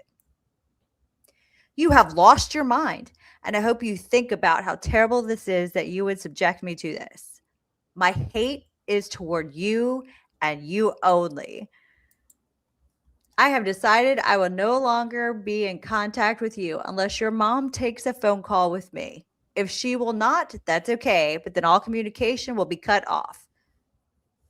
God is telling me this man will provide me with the clarity I need as I have many questions, and those questions have turned into beliefs, ones that have led to animosity and complete lack of trust toward you. God told you my abusive ex was caused. Whoa. This is not him. She's just copying the wrong shit. Oh. Because I don't think he doesn't have epilepsy. Yeah. I believe, see, it doesn't make sense. I believe this is some sick game you play for attention. You better be serious about being pregnant, because if you're not, I'm bringing this all to light. People like you need to be held accountable. You can back off now if this is all a game, and I'll let you go. But if you continue any longer and it's all a lie, I won't hesitate to reveal the truth. My personal hell would be having to have you be a part of my life. I agree. The desperation is something I hope you address. Oh, shit. I'm living in the fear of having to be associated with you for my lifetime. I feel that for you. Mm-hmm. You will bring nothing but pain and misfortune into my life. You're manipulative, obsessive, and display narcissistic behaviors. It's like a fortune cookie. Right. Like, oh. But I don't have any empathy for those that attack the mental health of others through manipulation and then try and play the victim card. Individuals like you that can play with people's emotions are the worst kind of people. I've met many, been taken advantage of by many, and I'm sick and tired of playing nice with them. You don't deserve my empathy. You're obsessed with the idea of being adjacent to me. After his litany of insults, I was surprised to receive these messages from him on June 19th. If you decide to have the kid, then that is your decision and I will respect it. However, one of us will have 100% custody. There will be no joint custody. I feel strongly about this, and that decision is also final. I feel we need to have a face-to-face discussion. It's too easy to get upset via text, but in-person conversations are more caring and cordial. I believe this is exactly what we need, as texting hasn't been working so well. So let's play it on 7:30. I'm not sure that that's the flex. Where are these texts at? I know, right? I need these. But this doesn't make him look like an asshole. This makes him sound reasonable. Like, okay, Right. We're just getting a little emotional. Let's. I see. I Where this is don't. going. I don't think she's going to. He would actually want to meet with her in person, though. That's weird. I feel God is telling me we should meet up tonight. So yes, I'd like to do that. We should have been talking in person for most of this, anyways. Texting isn't meant for meaningful, impactful, life-changing conversations, and I've know and learned that plenty a few times. I'll text you when I'm heading back home tonight, but around 7:30 p.m. should work. On that night, okay. Clayton purchased a pregnancy test and had me take it in front of him. It was positive. We sat down for a couple of hours and talked. He explained to me that he had a dream about his future wife and son. The woman was blonde and not me. He said he was attracted to ethnic women, not petite brunettes like me. What? Okay. Weird. So he has a preference. He said that he always swiped left on women with children, and his biggest argument to end the pregnancy was that women would swipe left on him. He worried that it would impact his dating life. And despite this, we had a decent conversation and decided we would consider giving dating a try for the sake of the baby. I don't believe he's ever said that. No, we didn't know we were having twins then. He promised to be supportive and said that he would check on me every day. That lasted one day. Ma'am, none of those text messages said that at all from the get-go. I mean, unless there are some we haven't seen yet, which maybe he did say that when he thought that the pregnancy test was positive. Like for a second, he was doubting himself, right? On June 20th, I received these messages. I'm sorry you're feeling sick. I'm going to try and give us a chance this week. I'm keeping an open mind, and maybe this weekend we can maybe meet back up and see if it's a possibility to be intimate. I'm really trying to have you feel seen and heard, so I want to give it a chance your way. At least at the end of it, I'll know I tried everything I could. An hour later, Clayton changed his mind, but this text confirms he knew that the test was positive. I'm sorry, this made it harder. I wanted you to come over to confirm what I was doubting, and it did confirm that. So I don't see you as a liar anymore, but that doesn't change how I feel about proceeding forward. I can't believe you're telling the truth, but I can believe you're telling the truth, but still stand firm and not wanting to pursue anything further with you. This is what I'm choosing to do. On the very same day, he went from wanting to be intimate, I didn't see that anywhere, okay, to this, confirming that we did indeed hook up. Hold on, let me make this a little bigger for our, it's gonna be rough. Okay. Grave rubbings. Okay. No, it was fine just a second ago. I know, but I had to extend it out there. Okay. Okay, so you're gray and I'm blue. Oh, fantastic. You're acting like the victim, and that's the problem. I don't know why you are when I have said we can have discussions about what to do. You haven't thought about me in this or how it would affect my life once. Okay. Laura, I am the victim. You are trying to trap me. It's that simple. We aren't meant to be together in any capacity. My personal hell would be having to have you be part of my life. I want nothing to do with you. God doesn't want this for us. I don't know why you think he does. You've never given me options. How about we just take a pill and move on? This wasn't meant to be anything other than an intoxicated hookup. The fact that you are trying to make it more is sad. The desperation is something I hope you can address. I've said what I've said. You know how I feel about it? There is no further discussion. Go ahead and do what you're going to do. I've never had a say in it. And I'm not living in fear because of the responsibility. I'm living in the fear of having to be associated with you for my lifetime. You will bring nothing but pain and misfortune into my life, but I won't allow you to impact me. I will rise above this like I have everything else. I'll find a woman that will accept me for my situation and will have a loving future. That will happen regardless of what you do. So you go ahead and do whatever. I love that. Yeah? This is so brutal. Love it. Don't you think if I wanted to trap you, I would have begged you to sleep with me? That would be logical. What you have said to me is so awful and cruel that I don't even know how to address it. I haven't said what you said I have. You had discussed having the dating conversation with me, and I thought in doing so, it would give us time to figure out what to do and make a good decision. I never said that if it didn't work out, I would have the baby. Never. You've had a say in this the whole time. I have never wanted to do anything but make the right decision for you, me, and the baby. I've made that really clear. Being a mom hasn't been in my life plans at all. And it's not something I want. You bitch, you just said you did. Yeah, in the text message we just read that she is ready to be a mom. She's wanted to be a mom. Yeah. She's ready to do this on her own and everything. Fucking liar. But I feel like it's something I have to do because everybody knows that's what makes for a good parent. Yeah. I won't have an abortion simply because you're being horrible to me. God. Ugh. Ridiculous.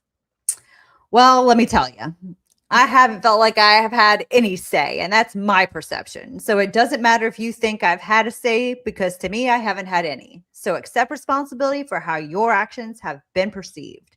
Ooh, kind of like that spin.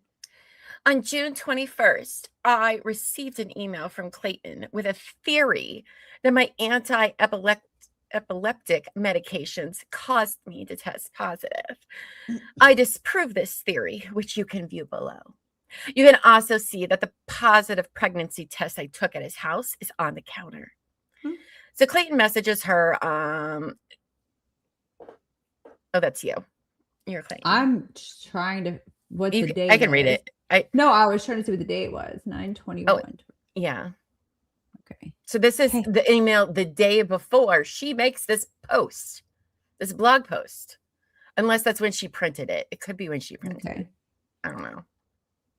Hey, Laura, I wanted to send over this message because I think it's very important. We are both aware of the possibility that hasn't been discussed yet, but is worth considering.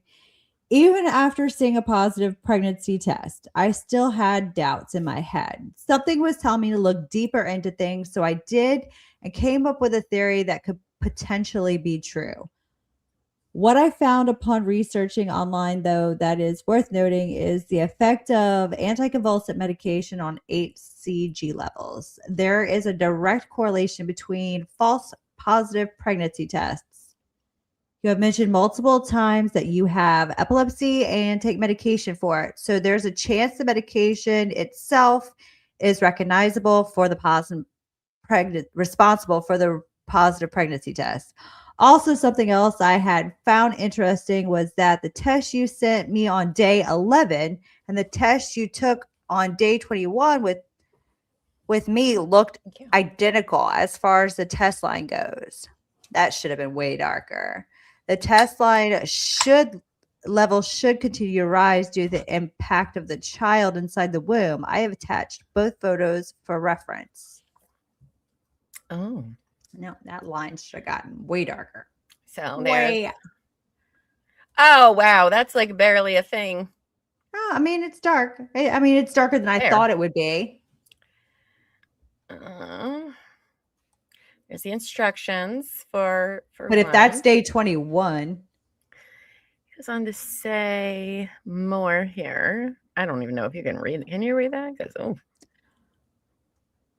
Let's see. I say all this to say it's possible you're not in fact pregnant. This is why it is important for you to do the paternity test, because there is no question that if that comes back positive, it is mine. I don't know what the last word is. I don't know. I was somewhat shocked to find out anticonvulsant medication can cause fake positives, or false positives, but you haven't even mentioned that that as a possibility. So I wanted to bring it to light if it is possible. Also, a pregnancy can be confirmed until an ultrasound is done. So I believe both measures should be taken and this is like an eye exam. I know, right? And which I had yesterday. We'll be awaiting both from you. Okay, until then, you're gonna have to read the rest. I have decided to, willing to have a rational and cordial conversation. So we're better at keeping communication to a minimum. Thank you, Clayton. Oh God, there's more. Okay. We are just gonna. That's what we just read. Okay. Submit this to ChatGPT and tell it to. So she messages him back. She says, "Hi, Clayton. Thanks for the email. I can disprove both theories easily. Obviously, guys, she can. I don't have epilepsy. No, I'm just kidding. Exactly. First of all, I was unaware that any anticonvulsant drug could cause a false positive, but placed a quick call to my doctor who said, that is absolutely not a possibility in my case because, one, she said it's extremely rare to happen at all. And that's only been found with a drug called something clozapine, which I'm not on and never have been. She said, even with that one, it's extremely rare. And if that were to happen, and it would be when someone just started it. 2, I've been on the same dose of the epilepsy drug since 2017, which again is not associated with false positives and have had my urine tested many times since without a false positive before. But also, you've allegedly been pregnant quite a few times, and you've been on it the whole time. Okay. I mean, listen, when you're pregnant, they do say it's your choice on what medicines you're on, if they're necessary, all of that. They don't are like, you must stop. They strongly encourage you do. But listen, if you're someone who does not get pregnant very easily, and Laura, according to shit she says she has, you're going to go all off of all of it, because why wouldn't you? Especially since she doesn't have any kids at the moment. But I'm just saying, I can tell you right now, my doctors, my real ones, were like, yeah, you're going to have to not take that anymore. Because I think it had I think that's one. I'm not going to list all the medications I was on, but I think that one might have been possible to have spine issues or something. Yeah, something like that. I was like, well, you know what? And being depressed is probably less as bad. So also, anyway, 3, I also wouldn't have the side effects I am having from the pregnancy if it was a false positive. Finally, there is the time dated, and I don't know, something, I don't know what that says, that I sent you the day zoomed out without using iPhone's audio enhance feature, which I did to show you the line, which was obviously there, but not as visible on the camera as it was to the naked eye. You can tell it was much more faint. Oh, she's talking about the line. Okay, whatever. In regards to ceasing communications, this is something that you promised me you would not do once I confirmed the pregnancy to you. Keep in mind that a doctor has also confirmed it using a different test as well. So there's no question as to whether or not I am pregnant. And you seem to be satisfied with that result after performing your own test. My threats last night were after you had made threats to contact the media about me if I was lying about being pregnant, which I wasn't, and to contact my abusive ex-boyfriend. Still, I was fine having a rational and cordial conversation with you despite those. My point was to show you that you wouldn't be proud of your communication if the public found out, which you said you were worried about. Despite my telling you that I wanted to be on your side and figure this out together, I'm stunned that you have once again chosen to leave me in the dark here. Just as I told you I would take the pregnancy test anytime, I will be happy to do the same with a paternity test as soon as I am able to, and know with the same amount of certainty that you are the father. I was very upfront with you about what I would need from you to feel comfortable terminating the pregnancy, and said I wouldn't be comfortable doing it later on. That the only time I would be okay going through with it is if we decided was if it was done as early as possible. Still, you seem to be very confident with where you stand. And then, of course, it's all blacked out. But she did, Lainey. She did pee on the test in front of him, and they watched the test results come up. Mm-hmm. Yeah. So she peed, and it said the hormone was there, but we will later find out she had been purchasing the hormone and shooting herself with it. So the pee test is going to show, yep, there's a lot of that. But there. she did. Yeah, they're saying no in the chat that she did not, but she did. Even Clayton says he invited her over to take the test. Well, no. So yes, and yes. She was like, I can't pee in front of you. And so he does give her privacy in the bathroom. That is true. But all right, that's a splitting of hairs. He was present. She handed him the test. I don't really need to see someone pee to hear the pee. Right? I'd be like, bitch, my fingers were in there. All right, just fucking pee. All right? Get over yourself. Be an adult. Grow up. Just saying. I don't think I honestly don't believe she went and got pregnant woman pee. I think she was absolutely shooting herself up with those with that hormone. I agree. I would have been like, oh, Because no, I wouldn't want someone. Honestly, I wouldn't want someone to watch me pee either. Because that's just weird. Like I feel like- I'm saying you can stand in the room, but you're not watching me. but no, because he said, I think it was in Love Trapped. He talked about this, and he was in something. Was it sports or something where he have to like pee? Yeah. Like Okay. that in Fine. front of I somebody, don't care. and he didn't You're not like- watching me pee. Like, so that's why he gave her like privacy, because he had to go through that where people are just staring at your junk, and it is hard. I've to do taken that. drug tests for work and stuff back when they actually cared, and now they don't. But now, like, yeah,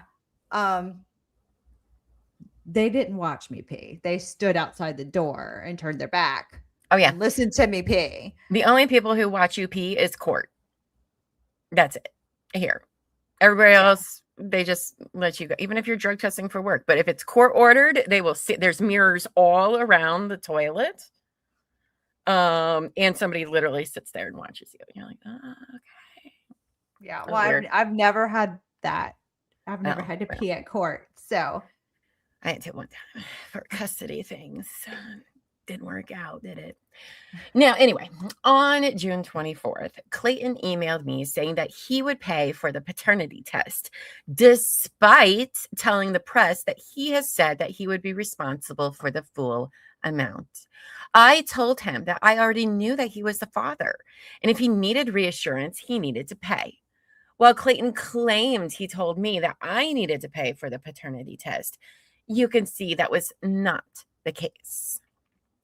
So Clayton says that he'll pay for it. I don't think that's a big to do. And here we go. So well, here's she another. doxed him with his email, didn't she? Yeah, with his Mhm. email address. She was like, we're just gonna put his email out. Exactly.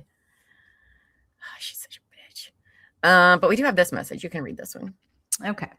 I will find someone else to love and share my life with. I may honestly move to the East Coast at this point as well. We'll see. I can do whatever I want with my life, but what I won't do is allow you to hold me back. And don't try to explain to me that I can't move out of the state and away from you. I absolutely can. And all I have to do is either take 100% custody of the child or allow you to have 100% custody. Joint isn't an option and is never mandated. That's common sense. Besides, I will fight until I have no fight left in me to not have you be a part of my life. The courts can't force someone to stay with someone else. That's unheard of and has never been done. Just remember, there's no scenario in which we raise the child together. If you even have a child, which I'm still not convinced. But if you do, and it is somehow miraculously mine, like I said, I'll take care of the child if that's what it comes to. But I will not, under any circumstance, co-parent with you. Just want to make that clear.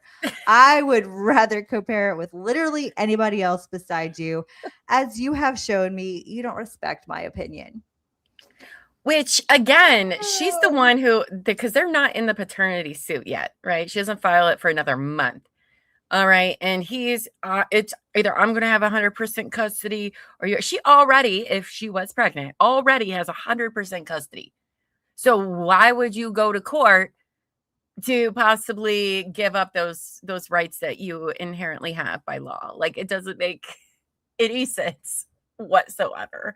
But Clayton's also wrong. He probably wouldn't get, it's very hard to give the other person 100% custody.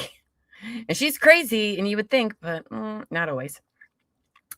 I reached out to Clayton's parents several times, but received no response.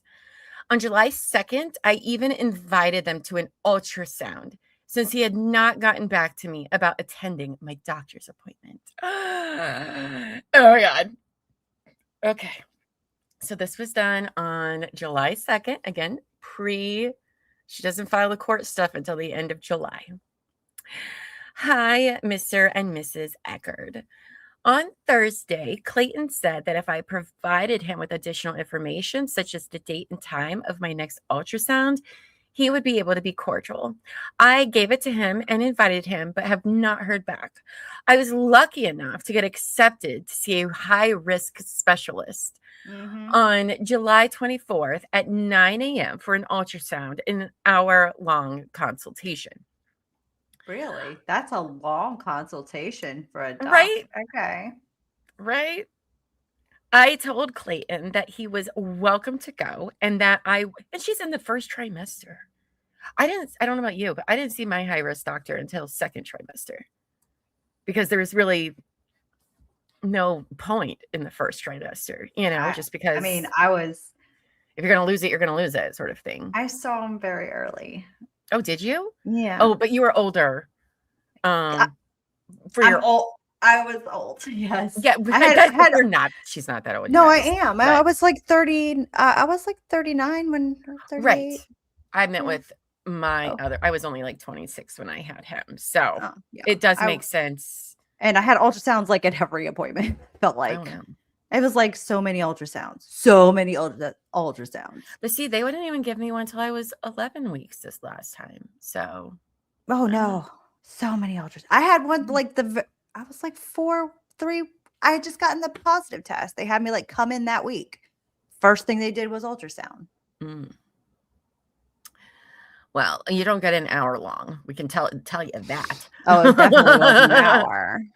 I may have waited in the waiting room for an hour because the doctor was having a birth, but I told Clayton that he was welcome to go and that I wanted him to, and even offered to change the date and time if it didn't work for him.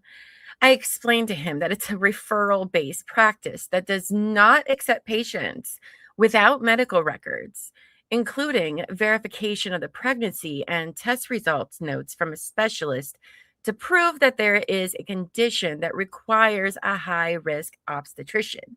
My neurologist about my generalized epilepsy in my case. So the reference was not an OBGYN. It was a neurologist who it doesn't have anything to do with your hoo-ha and lady bits. Okay. Yeah, she's confused. Okay. I understood his need for extra proof. So I sent him screenshots from my patient portal to show him proof of the appointment and the records they received. It's the same exact playbook. Even though I have gone above and beyond to prove to Clayton that the pregnancy is real, nothing is enough for him to be civil to me. Even though he claimed weeks ago that the test I took in front of him that was positive was sufficient. I've taken the initiative to contact 3 different labs to organize a prenatal pregnancy test as the one that can do it the soonest and that will be acceptable by the court so that I can establish paternity as soon as possible and so that we can make a parenting plan as we are required to do. You're not required to do fucking shit. All right. You don't need a parenting plan. Even if his name's on the birth certificate, you don't need a plan. I just don't know why, if this was so real, why wouldn't you just be like, you know what? Fine. When the baby's born, we'll get the paternity test and then we'll go from there. Like, you can't deny it then. Like, if it was, right? Like, oh my God. She says, I am very financially stable and want absolutely no money from him except what is required by law. Except it's only a law if you file for it, but okay. All I want is the support he promised to provide me with. I'm under an immense amount of stress and have developed high blood pressure. Oh, gosh. And have explained that this could cause the baby to be born with developmental issues, which I know we don't want. Block out all whatever that said. With all of that being said, the purpose of this email is twofold. 1, I wanted to show you how much information Clayton has been provided with me to verify the pregnancy. This is what he asked for, all of which was given. There was so much that it wouldn't all fit in a single email, so I had to make a Dropbox file of it. You can access all the proof by clicking here, which, by the way, when she goes to post this on Reddit, shortly after, she also includes the link of that Dropbox. So she puts out a lot of personal shit onto the internet and then it's like, oh, people do things. Blah, blah, What blah, an idiot. Yes, girl. Yes. So based on how he's treated me, I don't want him present at the ultrasound and appointment on July 24th. Hearing the heartbeat for the first time is Oh my sacred to me, but I know it means nothing to him since he has not had the courtesy. Did you ever hear a heartbeat? Who, me? No, her. Oh, right. I don't Like, blame her. did you ever hear, like, did you? This makes me mad. I know. It's so sacred to me. Fuck you. Yeah, right. It means nothing to him since he has not had the courtesy to respond to my invitation to be there or even change the date and time. Either or both of you or your other sons are welcome to be at the appointment if you'd like to be. What? Why would his brothers want to go to your gyno appointment? You fucking weirdo. I know it's an important event and I want people there who feel the same. I just didn't want you guys to not feel included just because Clayton is no longer welcome unless he drastically changes his behavior and shows some respect. If he does, of course he can come. Does his parents even live in Arizona? I thought he was from like Missouri or someplace like that. There's no need to respond if you don't want to, but please know that your family is most definitely welcome to be there. And I would change the day and time for you guys too if the current date didn't work out. Thank you for reading this and hope you are having a great weekend. All the best. No, sorry. Oh, God. I hate her. I discovered I was having twins after that. Oh my God. goodness. Yeah. Congratulations. In mid-July, I decide how's she finding out she's having twins if the meeting's not for another month? Or I'm sorry, the ultrasound, she said, was on July 24th. So, okay. I discovered I was having twins after that. In mid-July, I decided to hire an attorney to act as a middleman since Clayton would not communicate directly with me. He told the lawyer that he thought I was on weight loss drugs or fertility drugs that made me test positive. I offered for him to attend an ultrasound appointment, which the lawyer conveyed to him. His response was this. What lawyer? Yeah, that's what I want to know. I was like, what lawyer? What? You want to read that? Yes, I will tell him. I also proposed if he didn't want to see you in person, but wanted to talk to your doctor, what about being on the phone or by FaceTime? His response was, how would he know you weren't just in some random place with someone impersonating a doctor? I don't feel like that's beyond the realm of possibility. No, it's not. It's not. It's not. Not at all. Sadly, that is how far his doubt/paranoia goes. And he acknowledges he is paranoid, but he believes it is justified. It is actually very justified. As I said, it may be the only way he's able to process this at the moment. Yes, your best bet is to enjoy this process with your village of people who will celebrate in the joy with you and who love and support you. Oh, okay. Because a lawyer totally wrote that. Okay, girl. Okay.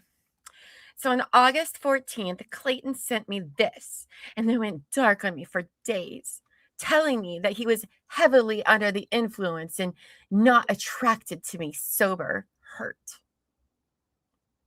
Go on, Clayton. What horrible things did you say to her? When I say I would communicate cordially, I mean that I will talk about the parenting plan and all the financial side of things. I won't ever hold you, won't ever be intimate in any capacity. The night that we were was a mistake, and that's what I told you the next day. I was heavily under the influence, and I'm not attracted to you sober. All along, I told Clayton I wanted to do a paternity test at any point at the lab of his choosing. In fact, I offered more than 50 times to take it in email and have the messages to prove it. Finally, he agreed to testing. I paid $725 as a deposit and scheduled it for August 23rd, which he said worked well for him. However, he never called to schedule his portion, so I was forced to cancel to take the test. This is her canceling it on Monday, August 21st. 2 days before. Good morning. Wait, I thought the appointment was for September 13th. No, August 23rd. That's a different one. Yeah, there's a different there was one. another point for September Yes. 13th. Yes, there is. Yes. This goes back and forth several times because she'll schedule them. He doesn't respond, so she canceled them, and so on and so on and so on. This is from Ravjan to several of Clayton's emails addressed, apparently. Good morning. We have canceled the test and refunded the $725 back to the card. It should take 3 to 4 days for the payment to post. Let us know if you have any questions. But see, Laura messaged them first. It looks like August 18th. Yeah. Friday, August 18th. Hi. Unfortunately, Clayton Echard has refused to take the prenatal paternity test that I scheduled at exam 1 in Phoenix on Wednesday, August 23rd. Can you please cancel it and refund the $725 back to my card? Please let me know if you have any other questions. Thank you for your help scheduling it. I'm very disappointed to have to cancel. I'm sure you are. Remember, she's putting all of this in the public. Okay. Clayton's behavior caused me to be borderline suicidal twice, simply because I have felt panicked about raising twins on my own. You said you were 1,000,000% ready to do this, but okay. That was when it was one baby. That's true. That's true. All I have wanted is communication and a plan. I explained this in emails to him, which I will not post due to the very personal nature of them. Yep, because right. You're a little creepy. I presume that as a suicide prevention advocate and the father of our unborn children, he would be able to help me. I needed reassurance that he would help care for them, and he could not provide it. Clayton knew that if I took my own life, I would be ending the lives of our unborn twins. I truly believe that is what he wanted, as it would solve all of his problems. You fucking bitch, Laura. You are a manipulative bitch. Okay, listen, that is not okay at all, Laura. You know damn well what you were doing. And how dare you? Not okay. Oh, I hate her so much. That was gross. Gross. Exactly. Disgusting. Disgusting. Ugh. Clayton was also supposed to meet up with me 5 days prior to our early resolution conference on September 28th, but he has not responded to my emails trying to organize this. Clayton claimed I was obsessed with dating him, which is not true. I emailed him to clarify this after the Sun article came out saying, I do not want to date you. I had not seen The Bachelor, and if I had, I never would have chosen him as my realtor, let alone as someone I would be intimate with. Wow. I have told him many times that I would take a lie detector test to prove that I had not seen his season. After he started to display deceptive behavior in a real estate transaction, I finally searched for him on YouTube and watched 3 clips of him sending Susie, Gabby, and Rachel home. When? To date, that is all I have seen. If I am missing anything, or if someone doubts these messages from Clayton, she was. I am happy to provide any records needed to provide that I am indeed telling the truth. I will put my entire reputation on it. Yeah, she was definitely trying to stir up the Bachelor community. Mm-hmm. Yeah. Finally, Clayton wrote on his response to establish paternity that he did not want to give the children his last name or be put on the birth certificates if he is found to be the natural father. Which is not at all what that says. Because you're dumb, Laura. He checked he is not the father. So why would he check the other ones? I mean, I'm not going to check those. Stupid. She is so stupid. Jeez. Oh my gosh. So that was written by Laura. She's got And only one follower? yeah. And so she had this dumbass idea that she posts on Reddit. I think I saw it on Bachelor Nation because the other one ended up taking it down. I think it was Bachelor Nation subreddit. And she posted on there, I'm the anonymous woman. Here's the link to my article. Here's the Dropbox with proof of a whole bunch of stuff, right? Now, it's the internet. So some people quickly were like, that disgusting motherfucker, blah, blah, blah. He's garbage. I knew he was trash this whole time. Of course, somehow. And then other people, a lot more people than you would expect, were like, whoa, what in the fuck? Well, Like, yeah, why are 'cause you even that's telling on this to face anybody? really crazy, the things that she was saying. Like, Yeah. why you go to like urgent care? It's like, who goes to urgent care Mhm. for that? I don't know. So she did not get, it did not go how she thought it was going to go. And they were like, girl, I know you said you were anonymous, but you literally were like the easiest person to find. Like, we all know who you are. You're not anonymous Well, if anymore. you're linking a Dropbox, Right? And then there's an lots of stuff idiot. in that Dropbox that we'll definitely be talking about as we start going on with the story, because we do have to wrap up. We are like 40 minutes over. I wasn't expecting that to take as long as it did. I didn't expect it would. I was like, oh, it's just a blog post to be like Yeah. a paragraph. Well, I should have known. It's Laura. It's never just like 15 minutes. It's never just the tip of the conversation with her, is it? It's a novel. Right? So when we come back Thursday, 11 a.m., we're going to be, so Laura posts this crazy shit on Reddit like an idiot. All right. And people are starting to get opinions and they're like, this bitch sounds crazy. Right? Sounds. So then she starts making a ton of police phone calls over the next several weeks about the internet harassing her. We'll listen to those. And how she says it's Clayton and Greg that's doing it. And Clayton files his injunction against harassment with Laura,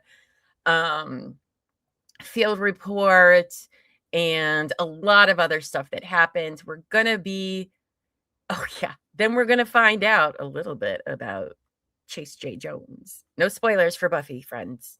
Don't tell her. Yeah, I have no idea what we're talking about. Yeah, I realized I typed it in the thing, so I deleted it. That way, if you go to read my notes, you're not going to see why it's so funny. And then we get our first hearing, the injunction against harassment hearing, and it doesn't go well from what I've heard. I haven't watched it, so, but I hear it's not great. The lovely Amos did bump the volume, so we should be better than some other people who watch Thank that. you, Amos. So. Yeah, I mean, it's still not great, but what are you going to do? That's the courts for you. Guys, I'm so glad also that we did put the ADRE complaint where it is. Because then we saw her take everything out of context to personally make him look bad by outing all of this. Like, I can't think of, this is so vindictive because he won't fucking talk to her. And she's throwing everything at the wall and he's not biting. And then she's like, I'm going public and everybody's going to be on my side. And she just can't wrap her head around the fact that, like, no, he tried to tell you several times that he hopes you get help, that you're crazy. And you're like, no, I'm fine. Like, oh. Anyway, she really grosses me out a lot. And people think women can't listen. I know this isn't violence, but this is still abuse. Oh, yeah. Like, if you didn't know what emotional abuse is, there you go. We just spent like 3 days reading it. And I think that's really important because no matter what anyone looks, they can literally ruin your life. And that's what she's trying to do. And I'm so glad that it backfired her so much. Because I mean, it just took too long, I think, to get there. Like, it's 2026. It just, I feel like it took so long. Yeah. I mean, we're not even there yet. We don't even know how this is No. going to end. Well, they're just getting ready to have like their first hearing. Like, so we still have lots. I'm talking more to about cover. right now, what's going on present day. Oh, Like, right. She's With the filings still and stuff. not there. Yeah. It's a mess. But boy, oh boy, I'm glad to see that. And by the way, the internet starts discovering when they're reading her public documents. And she's like, no, not like that. No, you're wrong. You guys don't know anything. You're wrong and lying about everything. Everything is fake. And they're like, girl, it's literally public record. Are you fucking kidding me? Clayton just like drop? Oh, I guess not. You said they just got released. Like the ADRE complaint with all the attached documents. I would have like been like, and here's actually what happened, and like sent that out. I don't think so. I don't know. Maybe he was smart and kept it to his chest like you're supposed to do when there's court things. But I'd have been like, oh yeah, read this, you know? I just want to say these men are a lot better than I am. Because at this point, after the summary judgment, all of that, I would fucking put all of her shit everywhere. Oh, because me too. I am petty. Oh, I would have too. I'd have been like, snap, like screenshot. Let's go. Every email. Boom. Here's my Dropbox link. Have fun. Yeah. It's great. So that's what we'll be doing on Thursday, 11 a.m. Eastern. Oh, but hey, Lady in Gray, I see you're still around, right? Are you still here, Lady in Gray? Because I have something for you because you weren't around this morning. We'll do it before we go. Are you ready? Are you watching? Okay.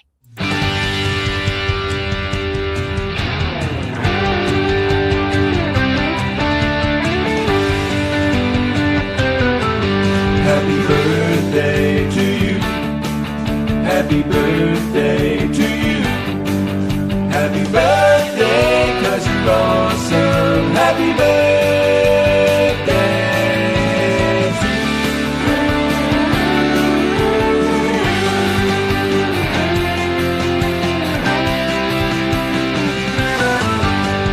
Happy birthday! Happy birthday! That's for you, Lick. Happy birthday to you. Anyway, thank you all for being here with us today. I know it was a long one. That ADRE complaint, I didn't know it was going to take 3 days, but I think it was worth it with the dramatic reenactments there. Now I'm going to go try to get all of this off of me. Ugh, gross. Maybe you should go get hydroblasted. I'm sure Elbow Feet would rush home if that was the case. I was just talking about water. What were you talking about? Oh. That's going to be it. Maybe we'll need that on merch. Don't worry. Talking about water. Of course. Well, thank you everybody for being with us today. Oh yeah, don't forget, if you want one of our coloring books, you can find it on tcwtmedia.com along with other merch as well. I'm going to be coloring tonight, so I'll have stuff to show you on Thursday. But until next time, friends, go forth and be amazing. All right. Bye.